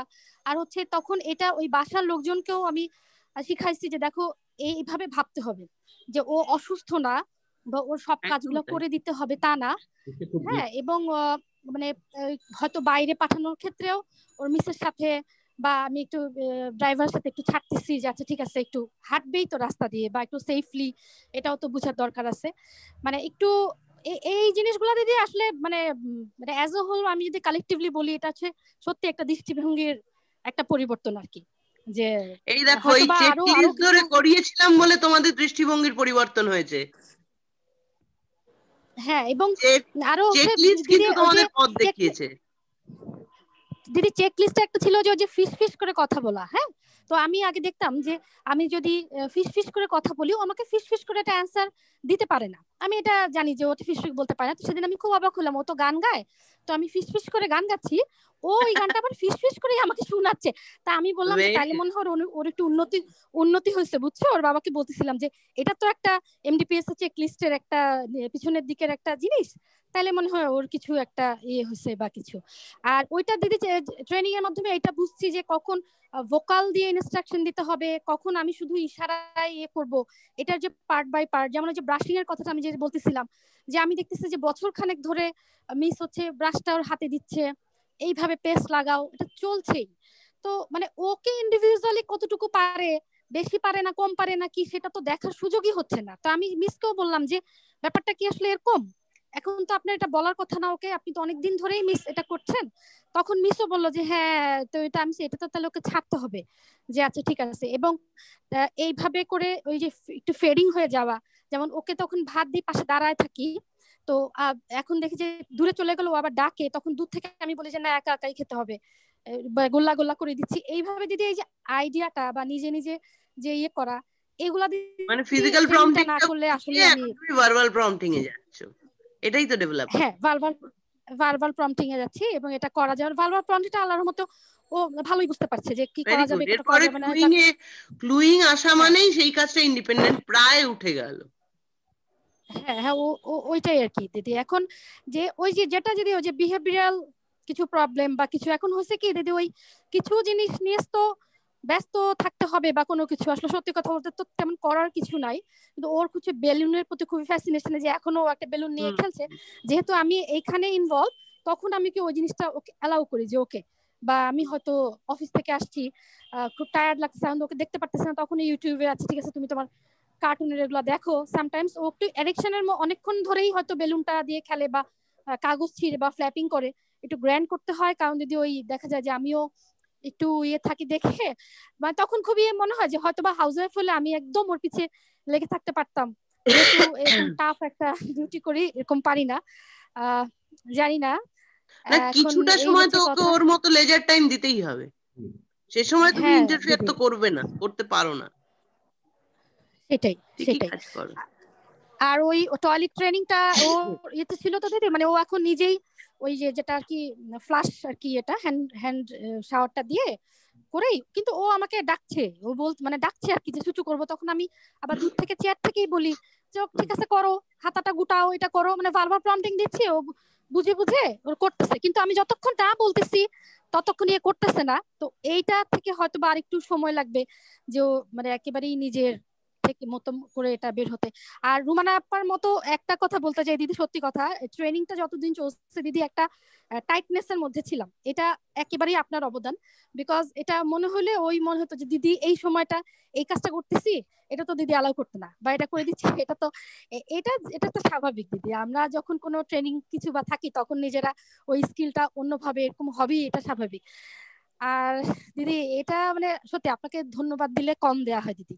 হ্যাঁ, আপনাকে অনেক অনেক ধন্যবাদ, এবং আমাদের হৃদয় অন্তঃস্থল থেকে দোয়া। কারণ দিদি নর্মাল বাচ্চাদের অনেকেই অনেক রকম ট্রেনিং দেয়, তাই না? ওদেরকে তো ট্রেনিং দিয়ে অনেক মজাও আছে, কিন্তু এইসব বাচ্চাদের নিয়ে কাজ করা প্লাস আপনার যেহেতু একেবারে নিজে এরকম বাচ্চা নাই, তারপর যে আপনি এরকম একটা বাচ্চাকে নিয়ে কাজ করতে আগায় আসছেন, এটা অনেক বড় ব্যাপার। মানে যার যেটা যেই আমাকে বলুক না কেন আশেপাশের লোকজন যে ঠিক হয়ে যাবে, কিছু হবে না, কিন্তু যদি একটা অটিস্টিক প্যারেন্টস কি মাত্র আরেকটা অটিস্টিক প্যারেন্টস এর ব্যাপারটা বুঝতে পারবে। হ্যাঁ, এই জন্য এটা একটা অন্যরকম ফিলিং। এটাই হচ্ছে কথা দিদি। তবে আপনি এটাতে যে জানতে চাই, আপনি তো জানেন যে আমাদের এই প্ল্যাটফর্মটার উদ্দেশ্যটা হচ্ছে যত বেশি থেকে লাভবান হতে পারে, হ্যাঁ, যত বেশি মানুষ এখান থেকে ট্রেনিং নিতে পারে, বা শুধু ট্রেনিং নাই, যে সেশন গুলো করি সেখানে তারা এসে প্রশ্ন করতে পারে, সেটাই আমাদের। তো আপনি একজন ডক্টর, আপনার হাজবেন্ড একজন ডক্টর, আপনারা দুজনই ডক্টর, এবং আপনারা নিজেরাও প্রচুর ট্রেনিং করছেন আপনাদের সাবজেক্টের, আপনাদের এরিয়াতে, হ্যাঁ, এবং আপনার একটা বাচ্চা, স্পেশাল নিড বাচ্চা। তো আপনার কি মনে হয়, আপনি তো একটা পার্ট করেছেন এ পর্যন্ত, পার্ট 1টা শুধু করেছেন, সেই ক্ষেত্রে আপনি কি অন্য প্যারেন্টসদেরকে রেকমেন্ড করেন এই ট্রেনিংটা করতে, যে এটা করলে? এই তো অলরেডি রিকমেন্ড করা শুরু করছি। আমি তো জানিও না যে আপনারা আদৌ ট্রেনিং নতুন শুরু করতেছেন কিনা ভাইয়া, কারণ আমি তো আসলে জাস্ট গত মাসে 15 তারিখেই আমার বোনটা মারা গেল, তো আর আজকে যে জানুয়ারি 15 তারিখ, আমি অলরেডি এর মধ্যে ওর স্কুলে আরো যে ডক্টর যারা প্যারেন্ট, হ্যাঁ, উনি হচ্ছে একজন প্যাথোলজিস্ট, ওনার হাজবেন্ড হচ্ছে আই স্পেশালিস্ট। তা আমি আপুকে বলতেছিলাম যে আপু, ওই সময় আমি যেহেতু ট্রেনিং এ ঢুকে গেছি, এই জন্য আপনাকে আর অ্যাড করি নাই, কিন্তু নতুন করে করলে আপনি অবশ্যই এটা করবেন। আমি যতজনকে পারছি, তবে সবাই একটু আগ্রহ দেখাইছে। আমি ভাবতেছিলাম যে ভাইয়ার সাথে আমি কথা বলবো যে আপনারা কি আর প্যারেন্ট ট্রেনিং পার্ট 2 যদি করেন, তাহলে কিন্তু তাহলে একটু গ্যাপ নিব, সেটা আমরা চিন্তা ভাবনা করবো যে এখন কি পার্ট 1টা করব নাকি 2টা করব, কারণ 2তে আমাদের পার্টিসিপেন্টের সংখ্যা তো কম, এমন হতে পারে আমরা 1টা আরেকটা পার্ট করে নিতে পারি, আরেকটা ব্যাচ করে নিতে পারি। ভিডিও মাঝখানে অনেক ব্যস্ত হয়ে পড়েছেন, তো এটা আমরা একটু কন্টিনিউ করতে চাই। অবশ্যই আমরা হয়তো 1 মাসে একটা গ্যাপ নিচ্ছি, 1-1.5 মাসে হয়তো একটা গ্যাপ। আমি যে পার্ট 2টা করতে চাই, সেইটার কি হবে? তাহলে পার্ট 2টা কি আপনারা করবেন না, না কি করবেন? হ্যাঁ, হবে, চিন্তা করছেন। ইনশাআল্লাহ, ইনশাআল্লাহ। অনেক ধন্যবাদ মিথিলা।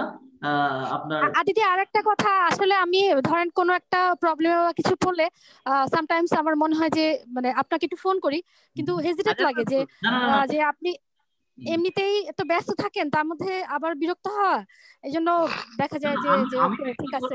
ব্যস্ত থাকি না, আমার ইউনিভার্সিটি এখন বন্ধ, এই যে খুলে যাবে রবিবারে, আমার তখন কাজ হবে। সাইদ ভাই, আপনি এবং দিদি দুজনের কথাই বলতেছিলাম আর কি। মানে দিদিও তো অনেক ব্যস্ত মানুষ, কিন্তু মানে মনে হয় যে দিদি অনেক ব্যস্ত, তবে আমরা যেটা করি অবশ্যই কল করতে পারেন। আমরা 3টা ওয়েতে আপনার দিদিকে রিচ করতে পারি, আমরা সেটা ওপেনলি সবাইকে বলেই দিই। একটা হচ্ছে আমরা দিদিকে কল করতেই পারি ওনার সুবিধা অনুযায়ী, এবং দিদি বলেছেন যে আমাকে কল করো, আমি না পারলে ধরবো না, পরে হয়তো আমি কল ব্যাক করবো, এরকম। আর দ্বিতীয়ত হচ্ছে 4টা ওয়ে আছে। আরেকটা হচ্ছে যে ওনার যে হোয়াটসঅ্যাপ গ্রুপ আছে, সেখানে আপনি অ্যাড থাকতে পারেন, হ্যাঁ, আপনি তাহলে অন্যদের বাচ্চাদের সম্পর্কে জানতে পারেন। 3 নম্বর হচ্ছে আমাদের যে মেসেঞ্জার গ্রুপটা, এটাও কিন্তু চলমান, ওটাও কিন্তু আপনি ওর মাধ্যমে নক করতে পারেন দিদিকে, ঠিক আছে। আর 4 নম্বর হচ্ছে আপনি কমপ্লিট সেশন চান দিদির, সেটাও আপনি চাইতে পারেন। সেটা হচ্ছে পুরোপুরি একটা সেশনের জন্য, যেটা আপনি মনে করেন যে তাহলে এটাও নেওয়া সম্ভব, ওটা আমাদের সাথে যোগাযোগ করলে আমরা করি। ঠিক আছে। থ্যাংক ইউ দিদি, থ্যাংক ইউ সাইদ ভাই, সব পার্টিসিপেন্টকে অনেক অনেক ধন্যবাদ। খুব ভালো লেগেছে সত্যি, একটা অন্যরকম অভিজ্ঞতা সবাইকে। ট্রেনিং তো একটা শিডিউল থাকে, ট্রেনিং তো একসময় শেষ হবেই, কিন্তু ট্রেনিং শেষ হয়ে যাওয়া মানে কিন্তু যোগাযোগটা শেষ হয়ে যাওয়া না, হ্যাঁ। ওই গ্রুপটার মাধ্যমে যোগাযোগ হতে পারে। যেমন আমি যেটা চেষ্টা করি যে আমাদের যে মানে প্রোগ্রাম গুলো থাকে, যেমন এখন ডক্টর বিষ্ণুপদ নন্দ, ওনার চমৎকার সেশন হচ্ছে, এবং যিনি দিদিরও মেন্টর, সবাই স্যারের প্রোগ্রামটা অ্যাটেন্ড করো। যেমন কালকে আছে বিহেভিয়ার মডিফিকেশনের জন্য এত সুন্দর সেশন, আমার মনে হয় না তোমরা আর কোথাও পাবে বলে। কালকে আবার সেদিন যে খাবারের মডিফিকেশন নিয়ে একটা, ওই যে বাচ্চা খেতে চায় না, এত ভালো লেগেছে। ওই যে বাইরের একজন যে সাইদ ভাই করছিল, উনি এত ভালো ভালো টিপস দিছে। ওনার নাম আলেকজান্ডার। হ্যাঁ উনি থাকেন, হ্যাঁ, আলেকজান্ডার থেরাপিস্ট। আর আমাদের স্যারও কিন্তু আবার স্পেশাল এডুকেটর প্লাস এবিএ, যেমন কালকে উনি এবিএ এর যে এবিসি থিওরি, যেটা মানে অ্যান্টিসিডেন্ট বিহেভিয়ার কনসিকুয়েন্স, এটা নিয়ে কথা বলবেন, খুবই জরুরি কিন্তু। আর আসলে সত্যি কথা বলি, যেটা যে এবি এর উপরে বাংলাতে কথা বলার মতো এক্সপার্ট পাওয়া কিন্তু খুব কঠিন। সেজন্য আমি আলহামদুলিল্লাহ, অবশ্যই আল্লাহ এবং দিদিকে করে দিয়েছি, কারণ স্যার হচ্ছে দিদির মেন্টর। হ্যাঁ, তো কালকে রাত 8টায় আমাদের থার্ড সেশন, এগুলো পড়বেন, এগুলো থাকলে হবে কি আপনার বাচ্চাদের আচ্ছা এই ঠিক আছে। এগুলো হচ্ছে একটা চর্চার মতো, আসলে সবসময় চর্চাটা থাকলে নিজেরও একটু স্টিমুলেশন আসে, নাহলে দেখা যায় যে একা বোকা এরকম টাইপের একটা ব্যাপার হয়ে গেলাম আর কি। সেটাই। ঠিক আছে সাইদ ভাই, আমি তাহলে অফ হচ্ছি। দেখো 1 মাসে তোমার বাচ্চার 1 মাসে কিন্তু ভার্বাল প্রম্পট উঠে গেছে, এই ফিজিক্যাল প্রম্পট উঠে গেছে। এটা কিন্তু কোনো একটা টাস্ক শেখাতে গেলে 1 মাসে ফিজিক্যাল প্রম্পট তোলা কিন্তু খুব কঠিন ব্যাপার। তুমি খুব খাটছো বোঝা যাচ্ছে, ভালো লাগলো ফিডব্যাকটা পেয়ে। যে কি করে ভার্বাল ফিজিক্যাল প্রম্পট উঠে গিয়ে ভার্বাল প্রম্পটটাকে মানে ইন্ট্রোডিউস করানো যাচ্ছে আস্তে আস্তে বাচ্চাকে, এই টেকনিকটাও কিন্তু মানে এক্সপার্ট না হলে ব্যবহার করতে পারে না। ট্রেনিং এ তোমরা এটা শিখেছো, আমার ভীষণ ভালো লাগছে, এত সুন্দর করে শিখেছো। এই জন্য দিদি যাদের 4-5 বছরের বাচ্চা, আমি মানে তাদেরকে যেতে যেতে পাগলের মতো বলতে চাই যে মানে আমার কলিগ যারা, যে ভাই এখনই একটা ট্রেনিং করো, কিছু একটা করো, বাচ্চাগুলোকে দিয়ে এখন অনেক কিছু করা সম্ভব। কারণ বড় হয়ে গেলে তো দিদি ওদেরকে জোর করা যায় না, করে, কিন্তু 5 বছরের বাচ্চাকে তো জোরে একটা কিছু করা যায়। এরপরে কে বলবেন, কে আছেন? আর শামিমা বলবেন কিছু? শামিমার ফিডব্যাকটা জানতে চাই।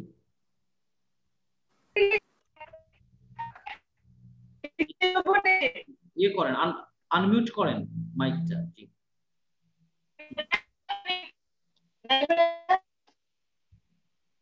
জি জি বলেন, মোটামুটি ভাবে আপনার ফিডব্যাকটা জানান, আরো অনেকজন আছেন আমাদের সাথে। হ্যালো দিদি, নমস্কার। ভালো আছেন দিদি? একদম ভালো আছি, কেমন আছো বলো? হ্যাঁ আলহামদুলিল্লাহ দিদি, আপনারা দেখে অনেক ভালো লাগতেছে। বলো। হ্যাঁ দিদি, ট্রেনিং করার পর তো অনেক কিছু শিখলাম, অনেক কিছু। আমার তো একটা ধারণা ছিল, আমি তো গ্রামে, আসলে তো মনে করেন এই শহরে তো সবকিছু, এইসব বাচ্চারা তো শহরের মধ্যে সবকিছু, দেখা গেছে গ্রাম থেকে তারা এইসব সুযোগ সুবিধা পাওয়া খুব কঠিন। তারপরেও দেখা গেছে করোনাকালীন সময়ে অনলাইনের মাধ্যমে হয়তো ও সাইদ ভাইয়ের মাধ্যমে আপনারা পাইছি। সাইদ ভাইয়েরও ধন্যবাদ যে এইভাবে একটা করছে স্পেশাল চাইল্ড কেয়ার, তারপরে আপনার করছে। তা আমার একটা ধারণা ছিল যে আসলে মানে হয়তো স্পেশাল স্কুল বা থেরাপিস্ট এগুলা ছাড়া বাচ্চার ইমপ্রুভ সম্ভব না, আমার একটা এমন ধারণা ছিল। কিন্তু এখানে মনে করেন যে আপনার ট্রেনিংটার মাধ্যমে, তারপরে যে সাইদ ভাইয়ের এই যে ইউটিউব চ্যানেলটা আছে স্পেশাল চাইল্ড কেয়ারের মাধ্যমে অনেক কিছু শিখছি। তারপরে আপনার এই যে এমডিপিএস, তারপরে এই যে এমসেট, ওইগুলার মাধ্যমে মনে করেন মানে ওরে কোনখান থেকে কাজ করব, কিভাবে কাজ করলে শুরু করব কাজটা, ওইটা বুঝতে পারছি। ওইটা বুঝতাম না আগে, আগে হয়তো শিখাইছি, এলোমেলো ভাবে শিখাইছি, যে ওর বয়স অনুযায়ী কোনখান থেকে কাজগুলা শুরু করব ওইগুলা আগে বুঝতাম না। ওইগুলা করার মাধ্যমে দেখা গেছে কি এই ওইটা শেষ করার পরে যে গুলগুলা নিচে দেখা গেছে যে টাচ অ্যানালাইসিস, ওইটা তো বুঝতামই যে আসলে টাচ অ্যানালাইসিস কি, এটা বুঝতামই না। ওইটা যে সময় প্রথম শুনছি আপনার মুখ থেকে, ভাবছি ওই সময় নতুন শুনছি ওইটা, যে ওইভাবে ভেঙ্গে ভেঙ্গে হয়তো কাজটা করাইলে ওদের জন্য সহজ হয়। ওরা দেখা গেছে একটু আলাদা, ওরা তো নর্মাল বাচ্চাদের মতো যে একবার দুইবার বললে হয় তেমন না। দেখা গেছে ওরা একটু অন্যভাবে শিখাইতে হয়, যে অন্যভাবে শিখাতে হয়, কিভাবে শিখাবো ওই দেখা গেছে হয়তো শিখাইছি নিজের মতন করে, তো অতটা ওইভাবে বুঝতাম না। ট্রেনিংটা করার পর বুঝতে পারছি যে আসলে এই যে কিভাবে শিখাবো। আর আমি মনে করি দেখা গেছে হয়তো স্পেশাল স্কুল থেরাপিস্ট যাই আছে, আমাদের বাচ্চারা কিন্তু বেশি একটা সময় আমাদের কাছেই থাকে। তো ওই হিসাবে কিন্তু আমাদের বাচ্চাদের আমাদের আগে বোঝা দরকার যে আসলে আমার বাচ্চাদের আমি কিভাবে শিখাবো, কিভাবে শিখাবো। তারপরে দেখা গেছে কিভাবে শিখাবো, তো ওই হিসাবে আমি মনে করি বাবা মা দুজনকে ট্রেনিং করার দরকার আছে, শিখার দরকার আছে, শিখার দরকার আছে। তো আমি ট্রেনিং নেয়া আসলে কৃতজ্ঞ আপনার কাছে, সাইদ ভাইয়ের কাছে অনেক কৃতজ্ঞ। এই যে কাজগুলা নিছি, কাজগুলো ইনশাল্লাহ করতেছি। কিছু কিছু কাজ অলরেডি হয়েছে, মানে যেমন ওই ট্রেনিং অবস্থাকালীন কিন্তু সাইকেল চালানো পারে, পুরাপুরি পারে। তারপরে দিদি এখন হয়েছে ওর নাম বলা, আমার নাম বলতে পারে নিজে, ওর নাম, তারপরে মানে আমার নাম, ওর আব্বুর নাম, ওই নাম নাম ঘরে যারা আছে সবার নামে বলতে পারে, চিনে চিনে ওইগুলা হয় বলতে পারে। ওইগুলা আসলে কিভাবে শিখাবো ওইগুলা বুঝতাম না আগে। আপনি যেভাবে সহজ করে বুঝাইছেন ওইভাবে তো মানে ওইভাবে সহজ করে বলাতে এখন কাজগুলো মানে তাড়াতাড়ি হইতেছে, রেডি হইতেছে। তাড়াতাড়ি রেডি হইতেছে। আমাদের সাথে থাকেন। হ্যাঁ, আর আপনি যেটা বলছেন, তারপর রুমানা যেটা বলছেন এবং মিথিলা যেটা বলছেন, একই কথা, যে তারা চাচ্ছেন যে মাঝে মাঝে যদি এরকম একটা সেশন হয়, মাসে একদিন হলো, তাই না রুমানা আপা, এরকম একদিন হলেও যদি আমরা দিদিকে পাই, এভাবে আমরা আলোচনা করতে পারি যে কি করলাম এ পর্যন্ত। কারণ একটা তো আমাদের ওই মেসেঞ্জার গ্রুপগুলোতে আলোচনা হয়, কিন্তু সামনাসামনি কথা বলা তো একটা অন্যরকম ব্যাপার, তাই না? তাহলে আপনি কি মনে করেন শামীমা, আপনি কি মনে করেন যে যেই বাবা মারা, বিশেষ করে মায়েরা বা বাবারা, যাই হোক বাবা মারা যারা এই ধরনের ট্রেনিং করেন নাই, তাদের এই ট্রেনিংটা করলে ভালো হবে, তাই মনে হয় আপনার? হ্যাঁ হ্যাঁ, এটা অবশ্যই দরকার, ট্রেনিংটা অবশ্যই সবার দরকার। কেননা বাবা মার কাছে কিন্তু বাচ্চারা সারাক্ষণ থাকে। আর একটা করোনাকালীন সময়ে ওই সময় কিন্তু দেখা গেছে কি এই বাচ্চারা বাসায় কিন্তু গেছে, তাইলে আমরা কিন্তু খাওয়া থেকে শুরু করে সকাল থেকে সন্ধ্যা পর্যন্ত বাচ্চারা কি শিখাবো ওইটা কিন্তু বাবা মা যদি আমরা জানি তাইলে কিন্তু বাচ্চাটা আমরা শিখাইতে সহজ হইতেছে। ওই কাজগুলা আমরা যতই স্কুলে নিয়ে যাই, যতই যাই করি, দেখা গেছে আমরা আমার বাচ্চাটা আমি যেভাবে বুঝবো, আমি যেভাবে শিখাবো ওইভাবে কিন্তু স্কুল থেরাপিস্টকে ওইভাবে শিখাইবো না। হয়তো এরা গাইডলাইন গুলো দেখাইয়া দিবে যে এইভাবে এইভাবে, ঠিক আছে, ওইগুলা দরকার আছে, কিন্তু মা বাবার ট্রেনিংটা অনেক দরকার। না না, স্কুল অনেক ইম্পর্টেন্ট। থেরাপির বাইরে তো আমরা বলছি না, অবশ্যই স্কুল থেরাপি, ওইগুলা দেখা গেছে ওরা গাইডলাইন গুলা দরকার আছে, হয়তো আমরা গ্রামে আমরা পাইতেছি না, যারা শহরে আছে তারা পাইতেছে, ঠিক আছে, তারপরও মা বাবার ট্রেনিং করা দরকার আছে। একটা বাচ্চা, আমার বাচ্চারা আমি যেভাবে শিখাবো ওইভাবে, কিন্তু দেখা গেছে স্কুল একরকম শিখাইলো, আমি বাসা আর একরকম শিখাইলাম, তাইলে অন্যরকম হইতেছে জিনিসটা। দুইটা কাজ যদি একসাথে হয় তাহলে কিন্তু বাচ্চারা ইমপ্রুভটা বেশি হয়। তাইলে এখানে মা বাবার ট্রেনিংটা মানে শিখার দরকার আছে, অনেক গুরুত্বপূর্ণ। মানে পেরেন্ট ট্রেনিং প্রোগ্রাম করলে টিচার প্রফেশনালসরা কিভাবে ভাবছেন পেরেন্ট কিন্তু কিছুটা বুঝতে পারবেন। মানে ওনাদের কাজগুলো বাসায় করানোর জন্য আমাদের ট্রেনিংটা করতে হবে, তাই না?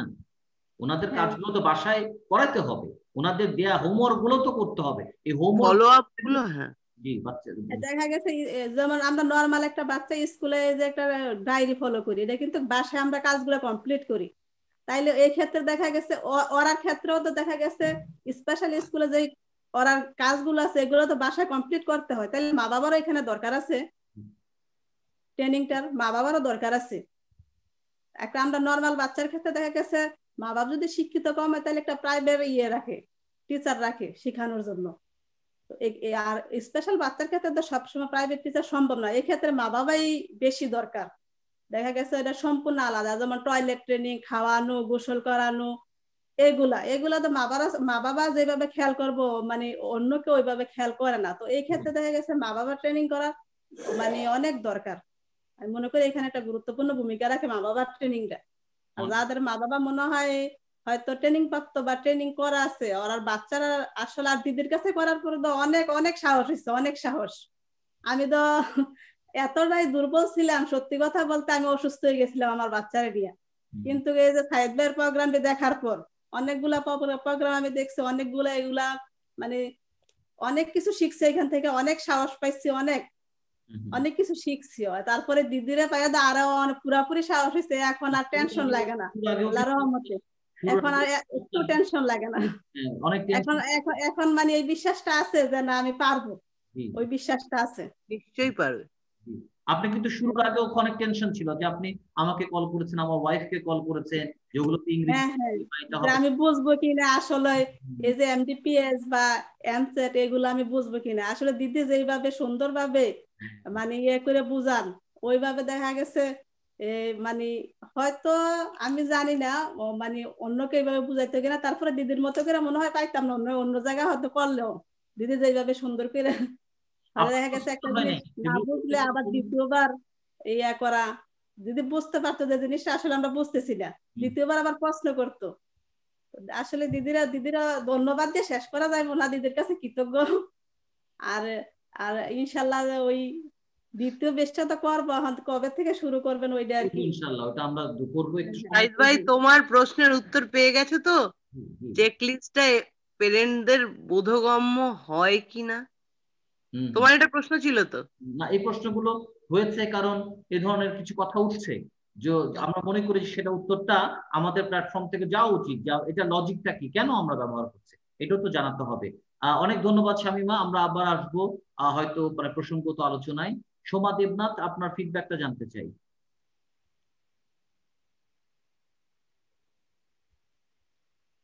আমরা যদি যারা পার্টিসিপেন্ট ছিলেন তাদের সাথে কথা বলে, যারা আমরা পার্টিসিপেন্টের বাইরে যারা জয়েন করেছেন তাদের কাছে তাদের কোনো প্রশ্ন থাকলে ট্রেনিং সম্পর্কে আমরা জিজ্ঞেস করব। সোমা দেবনাথ, আপনি একটি পার্ট করেছেন, সেক্ষেত্রে আপনার ফিডব্যাক কি? কোনো উপকার হয়েছে না একেবারে একটা বাজে একটা ব্যাপার ছিল, এই ট্রেনিংটা কোনো কাজেই লাগে নাই, শুধু সময় নষ্ট?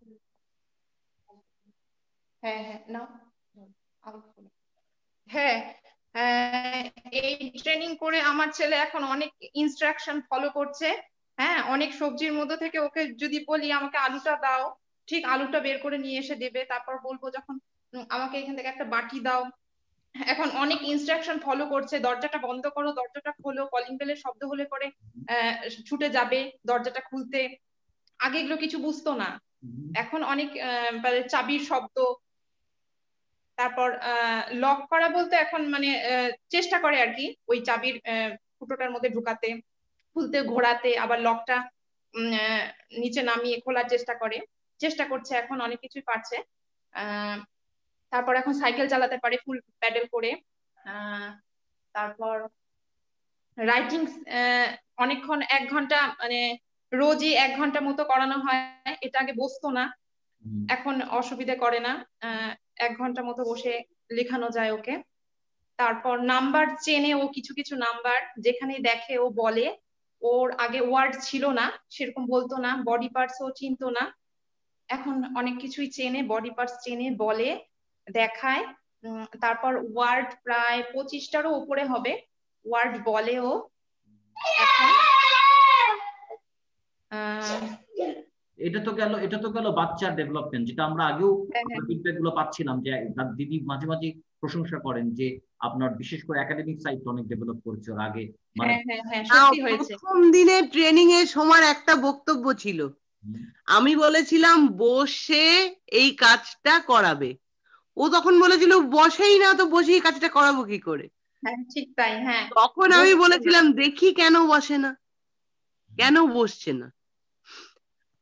সেই ছেলে আজকে বসে অনেকক্ষণ কাজ করে, হ্যাঁ, সেটা রোজই করে, রুটিন করে বসাই করছে। এটা আগে আমি বুঝতে পারতাম না যে ওকে এইভাবে মানে লিখাতে হবে ঘন্টাখানিক বসে, তাহলে ওর এই বসার স্প্যানটা আরো বাড়বে। এটা বুঝতে পারতাম না কি করে ওকে অ্যাটেনশন দেওয়ানো যাবে লেখার দিকে। এটা এখন ওর অনেক ডেভেলপ করেছে। আমার মনে হয় এইভাবে করতে গেলে আরো ডেভেলপ হবে, অবশ্যই হবে।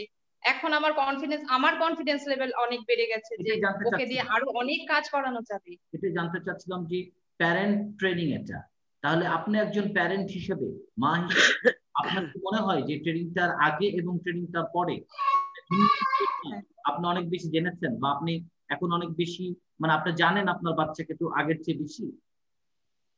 হ্যাঁ, অবশ্যই অবশ্যই। আগে বুঝতাম না বাচ্চাকে কিভাবে ডেভেলপ করবো, আগে অনেক কাজ করেছি কিন্তু সেরকম একটা ডেভেলপ হয়নি।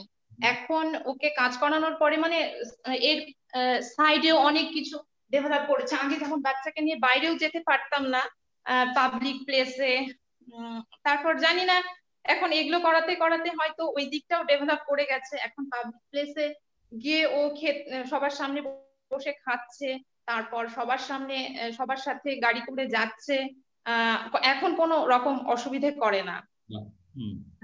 এই নট এক্সপোজার জায়গাটাকে ওভারকাম করতে পারছো? হ্যাঁ, এখন আস্তে আস্তে আগে যেরকম চিৎকার চেঁচামেচি করতে, হ্যাঁ, বাইরে ওকে নিয়ে যেতে পারতাম না, এখন মানে অনেক ডেভেলপ করেছে। এখনো অনেক কিছু বুঝতে পারে। ওকে যা যা ইনস্ট্রাকশন দিব বা যা বলবো ওকে মোটামুটি ও করে সেগুলো। তার মানে তুমি এখন অনেক কিছু ওকে বোঝাতে পারছো, তাই ও বুঝতে পারছে অনেক কিছুই। ঠিক আছে, অনেক ধন্যবাদ।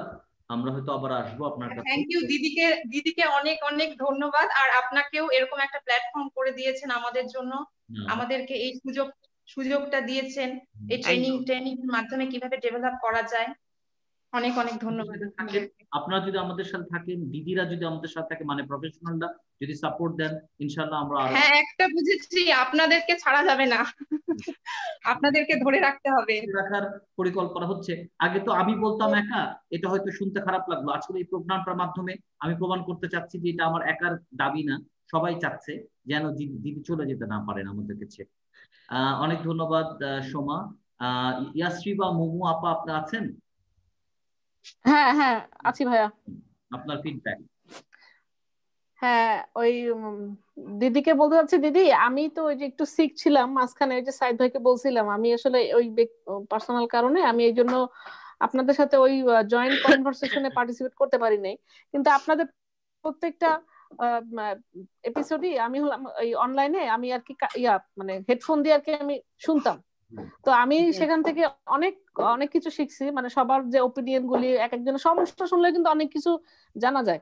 যেমন এই যে শামীমা আপা খুঁটিয়ে খুঁটিয়ে জিজ্ঞেস করতো, মিথিলা আপা সবারটা, আমি আমার বাচ্চার প্রবলেম তো মানে এখানে তো দেখা গেছে যে সবার বাচ্চার প্রবলেম গুলো মোটামুটি একই রকম ক্যাটাগরির, তো এই কারণে ওই মানে সবারটা শুনতে শুনতে আমার অনেকখানি এক্সপিরিয়েন্স হয়েছে। আর যেটা আমার খুব উপকার হয়েছে যে দিদি যে টার্গেট দিছিল সবাইকে যে এই কাজগুলি করানো, বাচ্চাকে দিয়ে বিভিন্ন বাসার কাজ মানে করানোর প্র্যাকটিস করা, তারপর হলো যে ছোট ছোট বিভিন্ন ধরনের এগুলি করানো, একটা রুটিনের মধ্যে নিয়ে আসা। পুরোপুরি আমার বাচ্চা হয় নাই, কিন্তু মানে অনেক কিছু এখন শিখছে সে। যেমন হলো যে বাসায় কোনো কিছু এলোমেলো করে ফেললে সেই জিনিসটা আমি দিয়ে গুছাই, ওই কাজটা করতে পারে। আর যেটা তার ইমপ্রুভমেন্ট হয়েছে কিছুদিন আগে, যে সাইদ ভাইকে বলছিলাম সেদিন যে বেলুন ফুলানোটা শিখছে আমার বাচ্চা। বেলুন দিয়ে খেলতে পছন্দ করে। আমি হলাম যে ফু দিয়ে ফুলানো, ওই মানে বেলুন ফুলানো তো কয়েকবার দম নিয়ে ফুলাইতে হয়, পুরাটা পারে না, কিন্তু একবারে ফুলাইয়া অল্প একটু ফুলাইতে পারে, কিন্তু শিখছে তো সে। আর তারপর হলো স্যান্ডেল পায়, হ্যাঁ হ্যাঁ এটা শিখছে। তারপরে হলো যেমন স্যান্ডেল, বাসায় আগে স্যান্ডেল পায়ে দিত না দিদি, এখন তো এটা শীত পড়ছে অনেক, তো বাসায় আমরা সবাই স্যান্ডেল পায়ে দিই, ও হলো স্যান্ডেল পায়ে ইয়ে করতো না। তারপর আমি বললাম, দেখলাম যে এটা আমার প্র্যাকটিস করানো দরকার, নাহলে ওর ঠান্ডা লেগে যাচ্ছে। তো বাসায় আমি সবসময়ের জন্য স্যান্ডেল কিনলাম, 2 বেলডালা স্যান্ডেল। আমি ভাবছিলাম যে এটা মনে ইউজ করতে পারবো না, কিন্তু এখন দেখি আমাদের মতনই ইউজ করতে পারে, এবং ওর একটা ইয়াকে রাইট লেফট দুইটা পায়ের স্যান্ডেল ও ঠিক মতো পড়তে পারে। তো বাথরুমের জন্য আলাদা স্যান্ডেল রাখছি, ঘরে পায়ে দেওয়ার জন্য আলাদা। ওকে দেখাইছি যে বাথরুমের স্যান্ডেলটা বাথরুমে টয়লেটে ইউজ করবা, টয়লেটে পায়ে দিয়ে যেতে হবে, আর ঘরে পায়ে দেওয়ার স্যান্ডেলটা আলাদা। এইগুলো সে শিখছে, এরকম ছোট ছোট কিছু বিহেভিয়ার ওকে শেখানো হয়েছে। আমার বাচ্চার ভার্বালটা তো নাই দিদি, মানে কথাটা শেখে নাই, এখন স্পিচটা আসে নাই, এটা একটা সমস্যা। ওর বয়স হয়ে গেছে 7, ওর স্পিচটা আসতেছে না, কিন্তু কিছু কিছু মানে বিহেভিয়ার বুঝতে পারে। তো আমি আর কি এখান থেকে অনেক কিছু শিখলাম। সব থেকে বড় যেটা শেখার বিষয় হলো যে আসলে স্পেশাল বাচ্চার যে স্পেশাল স্কুলগুলো যে আসলে আমরা ডিপেন্ডেন্ট হয়ে যাই। হ্যাঁ, স্পেশাল স্কুলগুলোতে অনেক কিছু শিখায়, থেরাপি তো দরকার আছে, অকুপেশনাল থেরাপি, কিন্তু মেইন ম্যানেজমেন্ট হচ্ছে বাসায় করতে হবে। হ্যাঁ, বাচ্চার মেইন ম্যানেজমেন্ট হচ্ছে বাসায় প্যারেন্টসদেরকে করতে হয়, কারণ একটা বয়সের পরে স্পেশাল স্কুল তো আসলে বাচ্চাদেরকে টেক কেয়ার করতে পারবে না। তো মানে স্পেশাল স্কুলগুলো তার রাখে কতক্ষণ, 3-4 ঘন্টা, এর থেকে বেশি তো আসলে তারা ওখানে রাখার সুযোগও নাই। তো মা বাবাকে হলো যে ট্রেন আপ যদি তারা হয়, বাসায় কিন্তু এই ধরনের বাচ্চা ম্যানেজ করা সহজ হয়।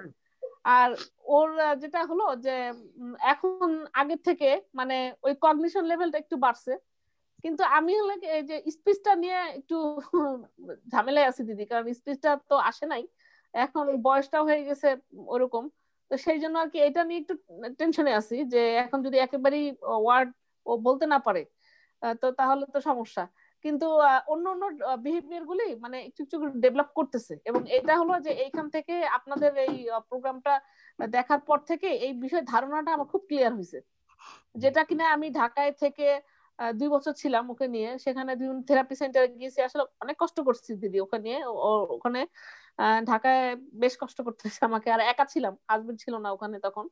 তো এই কারণে তখন যেই বেনিফিটটা হয়েছে আমার কাছে মনে হচ্ছে যে এরকম একটা প্যারেন্টসদের আইডিয়া থাকলে সব জায়গায় কিন্তু এই ধরনের বাচ্চাকে নিয়ে চলা যায়। তো আমি এটাই আর কি মানে খুব মানে বেনিফিট ইয়ে করলাম। আর আসলে ওই যে তখন যে সিকনেসের কারণে আমি ওইটা পুরোপুরি আপনাদের সাথে কনভারসেশনটা করতে পারি না, কিন্তু এখন আপনাদের এভরি যে আপনাদের যে প্রোগ্রামগুলি হবে ওইগুলোতে আমার কানেক্টেড থাকার মানে খুব ইচ্ছে। অবশ্যই সাইদ ভাই আমরা যেটা করছি, যেরকম ইমিডিয়েটলি আগামীকাল আছে ডক্টর বিষ্ণুপদ নন্দ, বলছিলাম যিনি মডিফিকেশনের উপরে কাজ করছেন, হচ্ছে কালকে চমৎকার দুটো অলরেডি হয়ে গেছে, কালকে একটা সেটা দেখবেন। তারপরে হচ্ছে আগামীকাল হচ্ছে এটা 8টায় বাংলাদেশ সময় 8টায়, কিন্তু বাংলাদেশ সময় 5টায় আর একটা আছে, সেটা হচ্ছে অস্ট্রেলিয়াতে মানে স্পেশাল স্কুল এবং থেরাপি সাধারণত কিভাবে কাজগুলো হয় সে ব্যাপারে অস্ট্রেলিয়া থেকে যুক্ত হবেন আমাদের সাথে জান্নাতুল ফেরদৌসী স্বর্ণা। উনি ওখানকার ওনার দুটো বাচ্চার অটিজম আছে এবং সাথে সাথে উনি নিজেও একজন স্পেশাল এডুকেটর এবং ওনার একটা সেন্টারের ডিরেক্টর। তো উনি ওখান থেকে আমরা কিছুটা আইডিয়া পাবো। তো আমাদের এই প্রোগ্রামগুলোর সাথে থাকবেন। যদি কোনো প্রোগ্রাম মিস করেন তাহলে আমাদের যে ইউটিউব চ্যানেল সেখানে চেক করে নেবেন যে কোন প্রোগ্রাম। আর দিদিকে ধরার 4টা মন্ত্র আছে, এটা খেয়াল করে রাখবেন। 1, দিদির যে হোয়াটসঅ্যাপ গ্রুপ সেখানে থাকবেন।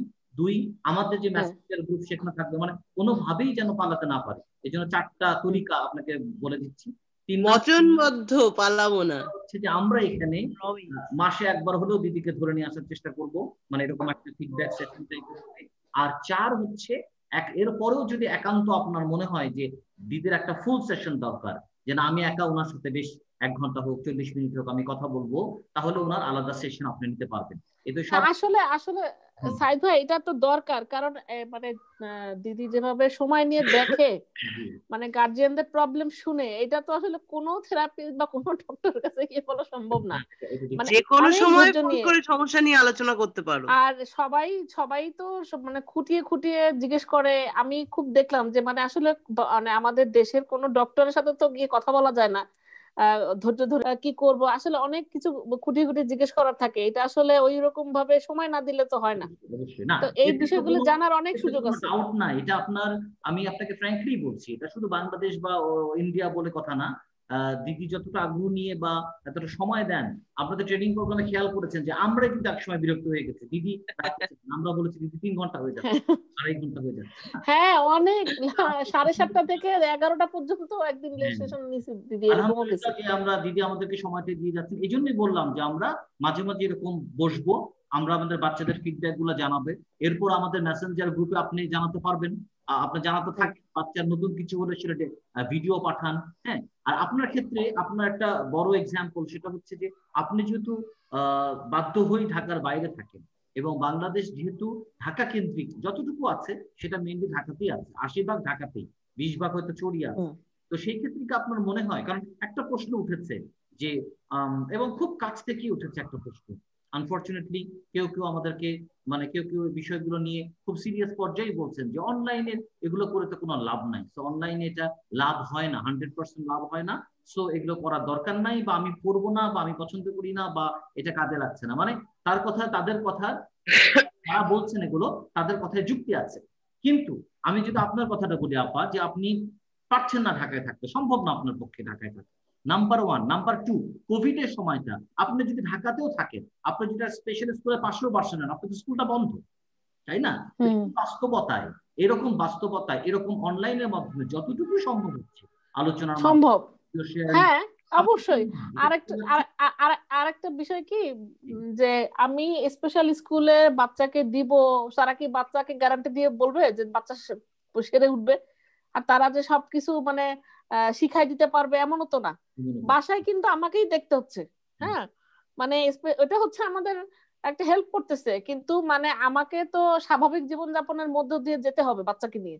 আমাকে এখন ঢাকার বাইরে থাকতে হচ্ছে, যেহেতু আমার হাজবেন্ড চাকরি করে ঢাকার বাইরে পোস্টিং, তো আমি এখন মানে স্বাভাবিক জীবনযাপন থেকে বিচ্ছিন্ন হয়ে, সেটা তো আমার জন্য বাচ্চার জন্য ভালো হবে না। তো আমাকে স্বাভাবিক জীবনযাপনের ভিতর দিয়ে যেতে হবে, বাচ্চাকে ওভাবেই বড় করতে হবে। ঠিক আছে, যেহেতু এসডি বাচ্চাকে এদের তো হচ্ছে এটা লাইফ লং ট্রেনিং, এদেরকে সারা জীবনই ট্রেনিং এর ভিতর রাখতে হবে, একটা সিস্টেমের ভিতর রাখতে হবে। এইটা তো শেখা জরুরি বাবা মার জন্য। বাংলাদেশে কোথায় বাবা মাকে ট্রেনিং দেয়? সে বাচ্চাকে ট্রেনিং দেওয়ার জন্য স্পেশাল স্কুল আছে, কিন্তু বাবা মাকে এই বিষয়টা ট্রেন আপ করা খুব জরুরি। প্যারেন্টসদেরকে এইসব বিষয়ে নলেজ থাকাটা খুব জরুরি। এইটার মতন কোর্স তো বাংলাদেশে আমি তো দেখি না কোথাও আছে। এই অনলাইনে ট্রেনিংটা তো আমরা অনেক কিছু শিখলাম, কিভাবে বাচ্চার জন্য চেকলিস্ট করতে হয়, তার প্রবলেম গুলো ফাইন্ডিং করতে হবে, তাকে একটা রুটিনের মধ্যে আনতে হবে, তারপর তার বিহেভিয়ার গুলো কিভাবে আমরা মেজার করব, অবজার্ভ করব, এই জিনিসগুলো তো বাবা মাকে দেখতে হবে। তো সারা মানে শুধু স্কুল আলোচনাগুলো তো অনলাইনেও সম্ভব, মানে সবই যে ফেস টু ফেস হবে এমন তো কোনো কথা নাই। 2 নম্বর কথা হচ্ছে আমাদের তো উপায়ও নাই এখন, কোভিড এর কারণে তো উপায়ও নাই। বাচ্চাগুলো নিয়ে তো আমরা বসে থাকতে পারি না যে কোভিড কবে চলে যাবে। দেখেন দেখতে দেখতে 1 বছর না, আর এখনো আমার ঢাকায় তো আপনার স্কুল এখনো বন্ধ, ফেব্রুয়ারি পর্যন্ত সরকার ঘোষণা দিচ্ছে বন্ধ রাখার জন্য। আর এইরকম হ্যাঁ ফেব্রুয়ারি, এখন এটা কত দূর যায়। আর এইসব বাচ্চারা এমনিতে খুব সেন্সিটিভ হয়, এরকম রিস্ক নিয়ে স্কুল খুললেও তো তাকে পাঠানো যেত না ঢাকায় যারা আছে তাদের জন্য। তো এই কারণে আমার ভেবেই ফ্রি অনলাইন ক্লাস শুরু করেছিল, যে অনলাইনে অটিস্টিক বাচ্চাদের ট্রেনিং দেওয়া আমার মানে আমিও শিখেছি, আমার পক্ষেও ভাবনার বাইরে ছিল। তাই জন্যই আইজার কিন্তু ফ্রি অনলাইন ক্লাস রেখেছে, যে দেখা যাক না বাচ্চাকে কতটা শেখানো যায়। তো ওইভাবে করে গিয়ে দেখলাম যে ওই ট্রেনিংটা সম্ভব। তোমরা তো পেরেন্ট, তোমাদের পক্ষেও কিন্তু অনলাইনে ক্লাস করা সম্ভব। এই ভাবনা চিন্তাটা ওইখান থেকেই কিন্তু এসছে আমার। তারপরে ক্লাসটা স্টার্ট। এই ট্রেনিংটা প্যারেন্টসদের হওয়াটা খুব জরুরি ছিল দিদি। ঠিক আছে, আমারই ওই যে দিদি মনে চিনেন, ওই যে সাইদ ভাই চিনে থাকবেন, যে শামিমা সুলতানা আপা, ওই যে দিমিকের আম্মা, সাইদ ভাই মনে চিনে দিমিকের আম্মাকে। তো ওই ভাবির মাধ্যমে কিন্তু আমি এই প্রোগ্রামটার ইয়ে পেয়েছিলাম, খোঁজ পেয়েছিলাম। সাইদ ভাইয়ের ঠিকানাটা উনি আমাকে নাম্বারটা দিয়েছিলেন, ভাবির নাম্বারটা দিয়েছিলেন, সোমা ভাবির। তো ওই দিমিকের আম্মার কথা আমি দিদি বলি, ভাবি এমন কোনো ট্রিটমেন্ট বাকি নাই যে সে করে নাই বাচ্চার জন্য, এমন কোন স্কুল বাকি রাখে নাই যে সে দেয় নাই। দিমিককে আমি চিনি পার্সোনালি। তো দিমিক আর আমার বাচ্চা আগে ঢাকায় যখন আমি ছিলাম একটা স্কুলে একই সাথে পড়তো। আবার দিমিকের আম্মা হচ্ছে আমার পরিচিত আগে থেকে। যাই হোক, তো যেটা বলতেছিলাম যে সেই ভাবি তার বাচ্চার জন্য যখন শুনছে ওই ওই ট্রেনিং সেন্টারটা ভালো, ওই থেরাপি সেন্টারটা ভালো, সেখানে সে গেছে। ওই স্পেশাল স্কুল হলো ওখানে গেছে, মানে সে সব জায়গায় ট্রাই করছে, মানে সারা ঢাকার যতগুলি, মানে সে যখন শুনছে যে ওইটা বেটার ওইটা বেটার, সব জায়গায় বাচ্চাকে নিছে। কত টাকা যে দিদি খরচ করছে বাচ্চার পিছনে, আমার মনে হয় যে অলমোস্ট 30 লাখের উপরে খরচ করে ফেলছে, মানে মাশাআল্লাহ টাকাও আছে। তো দিদি ভাবি হইতেছে মানে বাচ্চার জন্য অনেক ইয়ে করছে। কিন্তু আমাকে ভাবি যেটা বললো যে এই ট্রেনিংটা করে ভাবির মানে এতটা উপকার হয়েছে, প্রথমে তো ভাবি করছে যে আসলে স্কুলগুলোর থেকে ভাবির এখান থেকে অনেক কিছু শিখতে পারছে। কারণ ভাবি বলছে যে স্কুলে অনেক সময় বাচ্চা থাকে, অনেক বাচ্চা তারা বলে যে অনেক কিছু তারা বাচ্চাকে শিখাচ্ছে বা অনেক কিছু, কিন্তু ভাবির এটা মন মতন হতো না, বা ভাবি এটা বুঝতে পারতো না যে আসলে এই তো এই কারণে মানে এই ট্রেনিংটা করাটা খুব জরুরি ছিল, যে বাবা মার অ্যাওয়ারনেসটা বাড়ার জন্য। অ্যাটলিস্ট বেসিক ধারণাটা তো থাকলো, যে স্কুলে দিলেও তার পাশাপাশি বাবা মার যেটা বেসিক নলেজ থাকাটা দরকার, যে বাচ্চাকে স্কুলে ঠিক মতন কি শেখাচ্ছে, সেটা কতখানি পারতেছে। হ্যাঁ, তো এই জিনিসটা দরকার না আমাদের জন্য, শুধু মানে স্কুল ডিপেন্ডেন্ট কেন মানে এটা হয়ে থাকতে হবে। আর তাছাড়া এই যে আমার মতন সিচুয়েশন যাদের আছে, আমার হাজবেন্ডের পোস্টিং প্লেস ঢাকার বাইরে, এবং ঢাকার বাইরে তো মফস্বলে বা অনেক জায়গাতে এই ধরনের স্পেশাল চাইল্ড আছে, থাকতে পারে, যাদের সবার পক্ষে ঢাকা বেসড হওয়া সম্ভব না। তো তাদের বাচ্চারা তারা কি করবে? এখানে ঢাকার বাইরে তো আপনার স্পেশাল স্কুলও নাই, উপজেলা শহরে বা জেলা শহর। কয়েকজন জয়েন করেছেন, তাদের অনেকেই ঢাকার বাইরে। আপনি ঢাকার বাইরে, এবং এটা খুব দুঃখজনক, এটা খুব দুঃখজনক একটা অবস্থা দিদি বাংলাদেশে। মানে উপজেলা শহরে, জেলা শহরেও নাই, মানে আপনার বিভাগীয় শহরগুলোতে আছে কয়েকটা ভালো ভালো জায়গায়, চিটাগং এ আছে, বা বড় বড় বিভাগীয় শহরগুলোতে সেন্ট্রাল। তো এখন জেলা শহরে উপজেলা শহরে যারা বাচ্চারা স্পেশাল চাইল্ড, তারা কি করবে? তাদের পুরো ফ্যামিলি তো ঢাকা শিফট করা সম্ভব না, বা ওই রুট থেকে যাওয়া সম্ভব না। তো সেই সব বাচ্চাদেরকে একটা ফর্মের মধ্যে এনে তাদেরকে ট্রেন আপ করতে গেলে তো বাবা মাকেই জানতে হবে সবকিছু কলা কৌশল। তো সেই জন্য আমি মনে করি যে স্কুলে দেখ কোনো সমস্যা নাই, যার যেরকম এবিলিটি আছে সে সেভাবে চেষ্টা করতে থাকবে, পাশাপাশি বাবা মার এইরকম একটা অ্যাওয়ারনেস ট্রেনিংটা খুব জরুরি ছিল। হ্যাঁ, এবং এটা সাকসেসফুল 100%। আমি 100% 100 দিব এই ট্রেনিংটার ব্যাপারে। তো আমি প্রথম থেকে খুব অ্যাক্টিভ, উনি প্রত্যেকটা ইয়েতেই শেষের দিকে মনে হয় কিছু পার্সোনাল ব্যস্ততার কারণে একটু কম ছিলেন, পার্টটাতে খুবই অ্যাক্টিভ ছিলেন। হ্যাঁ, মানে নিজে এগুলো পড়তেন, সেকেন্ডটা তো প্রায় পুরোটাই। তারপরে হচ্ছে উনি আমাদের অন্য সেশন গুলোতেও আসেন রেগুলার, মানে ট্রেনিং এর বাইরে যে সেশন গুলো হয় কিন্তু যতদূর জানি যে উনি নিজের অফিসে দেখাশোনা করেন, তারপরে উনি খুব অ্যাক্টিভ বিষয়গুলোতে।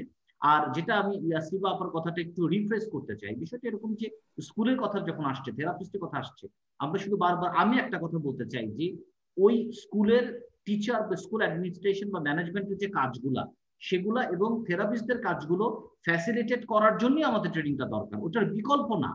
তার মানে এই না যে ওই স্কুল লাগবে না বা থেরাপি লাগবে না, সেটার কোনো বিকল্প নাই, কিন্তু ওই কাজগুলো আমরা বাসায় কিভাবে করব, বাসায় বাচ্চাদের সাথে কি করব, সেই জিনিসগুলো। অনেক ধন্যবাদ। সবার শেষে দাদা আছেন, আমাদের অভিভাবক সৌমিত্র দা, আমি শেখর দা, সরি শেখর দার কাছে আমরা আছেন আমাদের ট্রেনিং এর সাথে, ওনার ফিডব্যাক চাই। দাদা আনমিউট করে আপনার একটুখানি নামাতে হবে, ক্যামেরাটা নিচে নামাতে হবে। জি, এবার ঠিক আছে।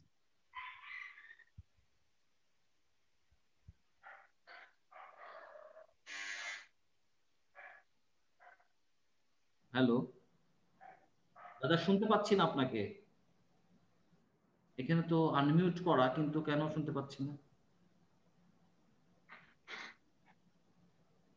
শোনা যাচ্ছে না। আপনাদের বলবেন যে কি কেমন মনে হচ্ছে আপনার এই ট্রেনিংটার ব্যাপারে, কি মনে হয়?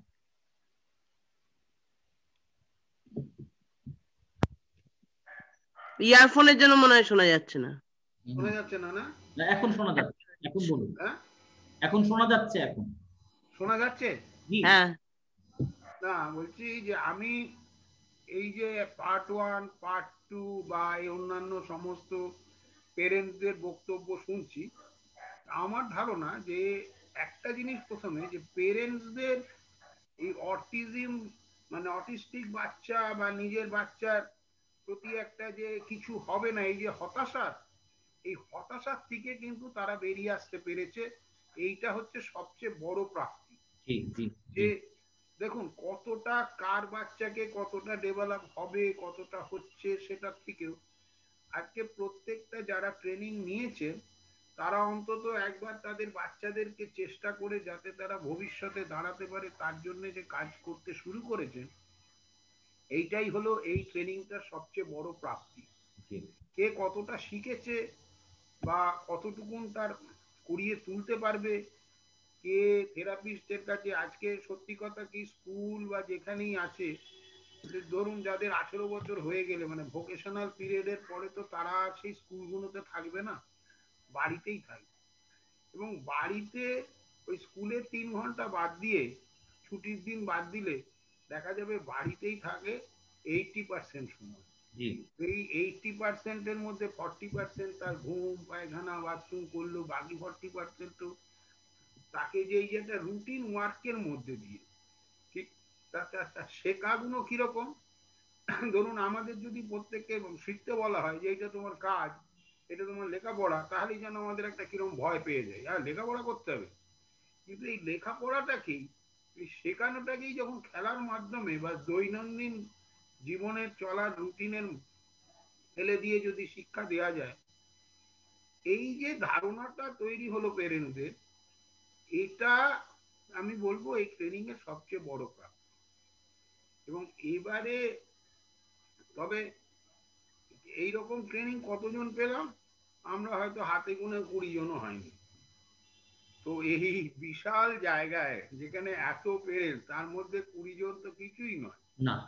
এইটাকে যতটা মানে এগিয়ে নিয়ে যাওয়া যাবে, এই যে চাইল্ড স্পেশাল কেয়ারের মানে আপনাদের যেটা তৈরি যখন হয়েছে, আমি তো তখন ছিলাম না, আমি তো পরবর্তীকালে এসেছি, যে যারাই করে থাকুন তাদের উদ্দেশ্য যাতে সফল হয়, এবং সেটাই আমি চাই যে আরো তারা অনেকের কাছে এই প্রোগ্রামটাকে নিয়ে যেতে পারে। আর আমি সব সময় চাইবো যে স্পেশাল চাইল্ড কেয়ার পরবর্তীকালে একটা রেসিডেন্সিয়াল স্কুল তৈরি করতে পারুক, এটা হলো আমার সবচেয়ে বড়। আর আর চৈতালি নাগ চৌধুরীকে তো বলেছি তার মধ্যে একটাই গুণ আছে, যে মানে অনেক গুণ নেই কি না বলবো না, যে সেই বাচ্চাদের কিন্তু দরদ দিয়ে ভালোবাসে, এবং তাদের জন্য সে করার চেষ্টা করে, এইটুকু তার সবচেয়ে বড় গুণ। ঠিক আছে, আমি আশা রাখবো যে ভবিষ্যতে তাকে যোগাযোগ রেখে আবার এইভাবে যদি স্পেশাল চাইল্ড কেয়ার প্রোগ্রাম নিই, আরো বেশি করে ট্রেনিং এর মাধ্যমে যাওয়া যাক। ট্রেনিংটা করে তোমার কি লাভ হয়েছে সেটা বলো। আমি তো প্রথমেই বললাম আমি তো পেরেন্টস নই, আমার লাভ বলতে আমার কিছু ধারণা তৈরি হয়েছে, যেগুলো কি সম্পর্কে সেই ধারণাটা যদি আমি কাজে লাগাতে পারি তাহলে বুঝবো যে আমার সাকসেস। হ্যাঁ, তার আগে তো সাকসেসটা বোঝা যাবে না, কতটা আমার লাভ হয়েছে, সত্যিই আমি কতটা জানতে পেরেছি, সেই জায়গাটা পরীক্ষা না করে তো কিছু বলা যাবে না। অন্যরা যেমন তাদের বাচ্চাদেরকে কিছু শিখিয়েছে। আপনার যেহেতু ট্রেনিংটা খুব একটা নতুন ছিল না, আমার যেটা মনে হয় আপনি তো এর আগে থেকেই চৈতালির কাজগুলো দেখেন বা দেখছেন খুব কাছ থেকে। না, আমি দেখছি আমার একটা ধারণা তো তৈরি হয়েছে, সেটা তো আমি বললাম প্রথমে, যে এদের সম্পর্কে একটা ট্রেনিং এর মাধ্যমে যে কিভাবে কি বার করতে হবে, যে একটা বাচ্চা তার কোন জায়গায় কোথায় কোথায় তার ল্যাকুনাগুলো, এই ল্যাকুনাগুলোকে যদি আমি ফাইন্ড আউট করতে পারি, তারপরে তার তো রেকটিফিকেশন। হ্যাঁ, এই যে জায়গাটা, সেইটাকে জায়গাগুলো শিখেছি, কিন্তু আমি নিজে এখনো সেই শেখাটা আমার কতটা সাকসেস হয়েছে সেটা পরীক্ষা না দিলে তো আমি বুঝতে পারবো না। সবকিছুই পরীক্ষার মাধ্যমে যায়। যাই হোক, আপনার এই প্রচেষ্টাটা সার্থক হোক, আমি সেটা চাই। আর দিদি একটা হয়তো কল্যাণীতে একটা রেসিডেন্সিয়াল করতে পারে খুব শিগগিরই, সেটা আপনারা শুনে রাখুন। চেষ্টা করছেন দিদি। এখানে আমরা অ্যাক্সেস চাই আপাতত। ঠিক আছে, আমারটা আমি যখন কথা বলছি আমি আপনাদের শোনাতে গেলে আমি শুনতে পাচ্ছি না। এখন আপনারা যখন বলবেন তখন শুনতে গেলে আমার জায়গাটা দিকে চলে যাবে। এটাতে একটা হচ্ছে ওয়ান ওয়ে হয়ে গেছে। বিএসএনএল আমাদের যেমন ফোনের ছিল, ভারতীয় ফোনের ওয়ান ওয়ে, আমরা কথা বললে অন্য শুনতে পাই, অন্যটা আমি শুনতে পাই না। এই আমারও এখন তাই ওয়ান ওয়ে অবস্থা। ঠিক আছে, সকলকে ধন্যবাদ জানালাম। হ্যাঁ, সত্যিই ভালো, ট্রেনিং এর সাকসেস মানে আরো সাকসেস হবে এই আশা রেখেই আমি আমার বক্তব্য শেষ করছি। অনেক ধন্যবাদ। আজকে আমাদের সাথে কয়েকজন আছেন যারা ট্রেনিং এ ছিলেন না, বাইরে থেকে জয়েন করেছেন, হয়তো প্যারেন্ট, আপনারাও প্যারেন্ট। আপনাদের কি যদি কোনো প্রশ্ন থাকে বা কিছু জানার থাকে জানতে পারেন। যারা আছেন যেমন তপতি আছেন, সাগরিকা আছেন, সজল বসু আছেন। ও আপনাদের যদি কোনো প্রশ্ন থাকে প্যারেন্ট ট্রেনিং এর ব্যাপারে বা কিছু শেয়ার করার ব্যাপার থাকে আপনারা বলতে পারেন।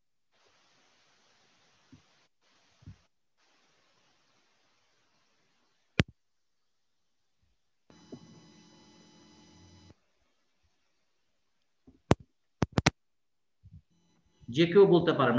আর কোনো প্রশ্ন বা কারণ আমরা অনুষ্ঠানের প্রায় শেষ পর্যায়ে আমাদের আলোচনার, আর কারো কোনো প্রশ্ন বা কিছু জিজ্ঞাসা আছে কিনা ট্রেনিং সম্পর্কে বা কোনো কিছু ব্যাপারে? দিদি আছেন এখানে, তো আপনারা জিজ্ঞেস করতে পারেন। যদি প্রশ্ন না থাকে কোনো, তাহলে আমরা আমাদের আজকের আলোচনা শেষ করব। সাইদ ভাই, ভাই বলেন। আমার একটা জিজ্ঞাসা আপনার কাছে, সেটা হচ্ছে যে ওই যে প্যারেন্ট টু এই যে আপনার যে মেসেঞ্জার গ্রুপটা, এটা ডিলিট করবেন না তো? না, মেসেঞ্জার গ্রুপ তো আছে আপনার, এবং আমি তো এই যে নতুন যে প্রোগ্রাম গুলো হয় মানে আমাদের সেশন গুলো হয় সেগুলো তো আমি দিয়ে দিই ওখানে লিংক গুলো। না, সেটা এই জন্যই বলতেছিলাম যে এটা একটা।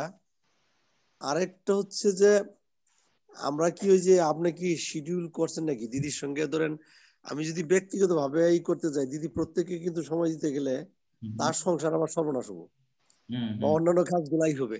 সেইভাবে একটু শিডিউল করা যায় কিনা, এবং আমি আপনার সঙ্গে কথা অন্য যারা আছি বাংলাদেশ থেকে আমরা যারা, আমার মনে হয় একদিন একটু দিন নির্ধারণ করা দরকার।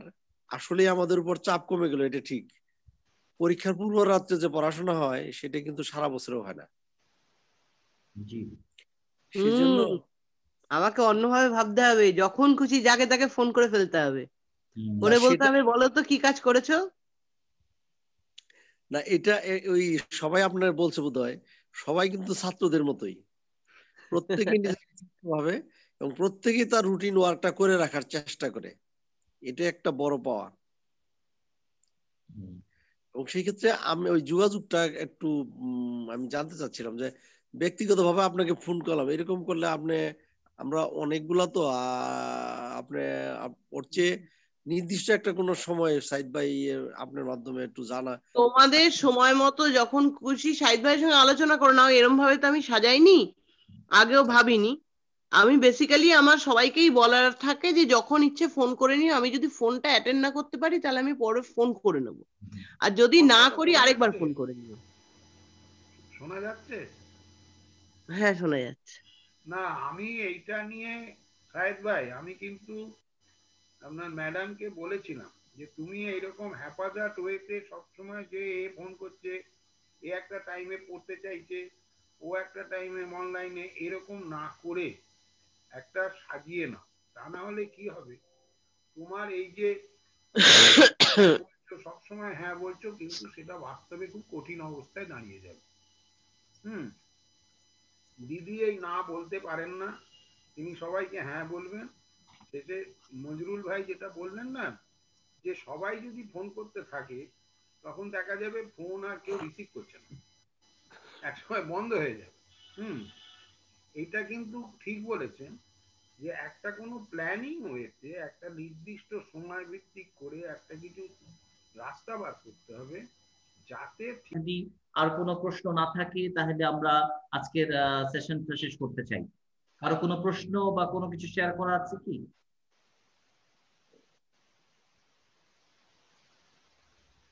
ঠিক আছে, তাহলে সবাইকে অনেক অসংখ্য ধন্যবাদ আমাদের সাথে থাকার জন্য। আমরা কিন্তু খুব চেষ্টা করে যাচ্ছি, অনেক জায়গা থেকে অনেককে নিয়ে আসার চেষ্টা করছি। যেমন কালকে সেশন আছে দুটো, কালকে ইম্পর্টেন্ট দিন আমাদের জন্য।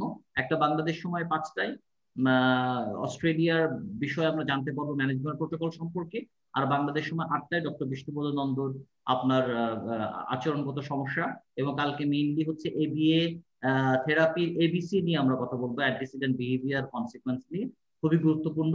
সেগুলোতে আপনারা থাকবেন এবং ভবিষ্যতে আরো কিছু কাজ আসছে। এবং বাংলাদেশের এই বিএ থেরাপিস্টকে নিয়ে একটা প্রোগ্রাম আছে এই মাসের শেষের দিকে, সেটাও ইনশাল্লাহ হবে, কথাবার্তা হয়েছে আমাদের সাথে। তো এরকম ভাবে আমরা চেষ্টা করছি অন্যান্য প্রফেশনালদেরকে যুক্ত করার। প্যারেন্ট ট্রেনিং ও করারও প্ল্যান আছে আমাদের, সেটা দিদির সাথে কথা বলে আমরা ঠিক করবো পরবর্তীতে। তো সবাই ভালো থাকবেন। দাদা অনেক ধন্যবাদ সময় দেওয়ার জন্য আমাদেরকে, এবং বিশেষ করে দিদিকে অনেক ধন্যবাদ শেয়ার করার জন্য। এবং আমার কাছে মনে হয় যে খুবই সাকসেসফুল একটা ফিডব্যাক সেশন, কারণ আমরা দেখলাম যে সবাই, যেটা দাদা সাম আপ করেছেন এভাবে, যে কনফিডেন্স লেভেলটা অন্তত পক্ষে বেড়েছে আমাদের মাঝে এই প্রোগ্রামটা। সবাই ভালো থাকবেন। ভাই তোমাকে অসংখ্য ধন্যবাদ এরকম সুন্দর ট্রেনিং প্রোগ্রামটা অ্যারেঞ্জ করবার জন্য। আমি আছি আমার সামর্থ্য এবং আমার অনুযায়ী, আপনাদের সাপোর্ট না পেলে তো আর সম্ভব হতো না। আলহামদুলিল্লাহ আমরা এটা পেয়েছি। যে আপনার ভাইকে ধন্যবাদ দিয়ে আমি ছোট করতে চাই না, এটা আমাদের যেন ব্যক্তিগত একটা কাজ। হ্যাঁ আমাদের কাউকে আমরা কাউকে ধন্যবাদ দিয়ে না, একদম না, আমাদের সকলের একটা জায়গা দাঁড় করাতেই হবে। বিশেষ চাহিদা সম্পন্ন শিশুর বাবা হিসেবে এটা আমার এক ধরনের দায়বদ্ধতা। মানে আমরা করবো এই মোটো নিয়ে আমাদেরকে এগোতে হবে, যে যতটুকু পারবে সে সেইভাবে এগিয়ে আসবে। কারণ আমার কাছে মনে হয় যে এই কথাগুলো যদি শুধু আমার বাচ্চার জন্য আমি জানতাম, তাহলে এটা আমার জন্য এক ধরনের স্বার্থপরতা হতো। আমি এটা অন্যদের সাথে শেয়ার করতে চাই। তবে আশা করি সবাই এটাকে পজিটিভলি দেখবে। হ্যাঁ, পজিটিভলি দেখবে এবং তারা আমাদের ভালোটুকু দেখার চেষ্টা করবে এবং আমাদের ইন্টেনশনটা দেখার চেষ্টা করবে, যে আমরা আসলে কি করতে চাচ্ছি। করতে গিয়ে কিছু ভুল ভ্রান্তি হচ্ছে, এটা খুব অস্বাভাবিক না, আমি এই লাইনের না, অনেকে হয়তো। হ্যাঁ, আর যারা আসেন, যারা যে কথাগুলো বলেন, সবগুলো কথা বলার প্রত্যেকটা শব্দের জন্য কিন্তু আমি দায়ী না। বিকজ যখন তাকে আনা হয় তখন কিন্তু কিছু কথা এমন হতে পারে, কিছুটা ভুল বুঝাবুঝি জন্ম দেয় অনেক সময়। তো আমি সবাইকে অনুরোধ করবো এটার মাধ্যমে, এরকম কিছু কথাবার্তা কখনো কখনো কানে আসে, তখন দুঃখ লাগে। এটাই যে আমাদের ইন্টেনশনটাকে দেখুন, যে এটা সম্পূর্ণ একটা নন প্রফিট, আমরা এখান থেকে কোনো আর্থিক সাহায্য পাচ্ছি না বা আর্থিকভাবে লাভবান হচ্ছি না। যদি বাচ্চাদের একটু উপকার হয়, তাদের বাবা মাদের একটু উপকার হয়, এটাই আমাদের প্রাপ্য। সবাই ভালো থাকবেন। পরবর্তী সেশনে আমি কিন্তু ট্রেনিংটার কথা ভেবেছিলাম এই কারণে যে যে বাচ্চাগুলো মানে কিছু বাচ্চার এক টাইপের দারুণ ডেভেলপ হচ্ছে, কিছু বাচ্চা পিছিয়ে আছে। যখন আমি কাজ করতে গিয়ে দেখলাম ম্যাক্সিমাম নট এক্সপোজার। এই নট এক্সপোজারের জায়গাগুলো কি করে এক্সপোজার দেবো? তাহলে পেরেন্টদের যদি অ্যাওয়ার করা যায়, অবজারভেশনটাকে যদি বাড়ানো যায়, তাহলে পেরেন্টরাই ওই নট এক্সপোজারের জায়গাগুলোকে এক্সপোজার দিতে শুরু করবে। তাতে কিন্তু বাচ্চার অনেকটা ডেভেলপ হবে। আর আমার একটাই বক্তব্য যে যেখানেই থাকো একটা বাচ্চাও যেন নষ্ট না হয়, পিছিয়ে না পড়ে। কারণ বাচ্চা আমাদের কাছে অত্যন্ত মূল্যবান, কারণ আমাদের পরবর্তী জেনারেশনটাকে চালিয়ে নিয়ে যাওয়ার দায়ভার তার উপর। তাকে যদি আমি তৈরি না করি তাহলে কিন্তু এই কাজ সম্ভব নয়। সুতরাং প্রত্যেকটা বাচ্চাকে যে যে লেভেলে থাকে সেই লেভেল থেকে বেশ কিছুটা এগিয়ে নিয়ে যেতেই হবে। আর কিন্তু কোনো ওয়ে আউট নেই। উইদাউট ট্রেনিং এটা কিন্তু সম্ভব না এগিয়ে নিয়ে যাওয়া। ওই পেরেন্টসদের যারা ট্রেনিং নিল তাদেরকে আমি বলবো, তারা যদি পারে তাদের এলাকায় যে সমস্ত বাচ্চাদের মায়েদের অর্থনৈতিক অবস্থার জন্য তারা কোনো শিক্ষা দিতে পারছে না, কিছু পারে না, অন্তত প্রত্যেকে যদি আমরা একজন করে বাচ্চাকে যে তৈরি করতে পারি, তাহলে বোঝা যাবে যে পেরেন্টস ট্রেনিং নিয়ে তাদের সত্যিকারের কাজ হয়েছে। তাহলেই হবে, কারণ তারা কখনোই আসতে পারবে না। শুধু আমরা আমার নিজের বাচ্চাগুলো না, আমি দেখেছি 70% বাচ্চা যাদের মায়ের বা মানে অভিভাবকদের ক্ষমতাও নেই, তারা এই ট্রেনিং কেন স্কুলে যাওয়া কোনো জায়গায় তাদের পাশে দাঁড়িয়ে যদি তাদেরকে তারা ট্রেনিং দিয়ে নিতে পারে, কিছুটা এগোতে পারে, তাহলেই হয়তো এর সার্থকতাটা আরো অনেক গুণ বেড়ে যাবে। জি, একদম। ভালো থাকবেন সবাই। আবার পরবর্তী সেশনে আমাদের দেখা হবে ইনশাআল্লাহ। Good night. Good night.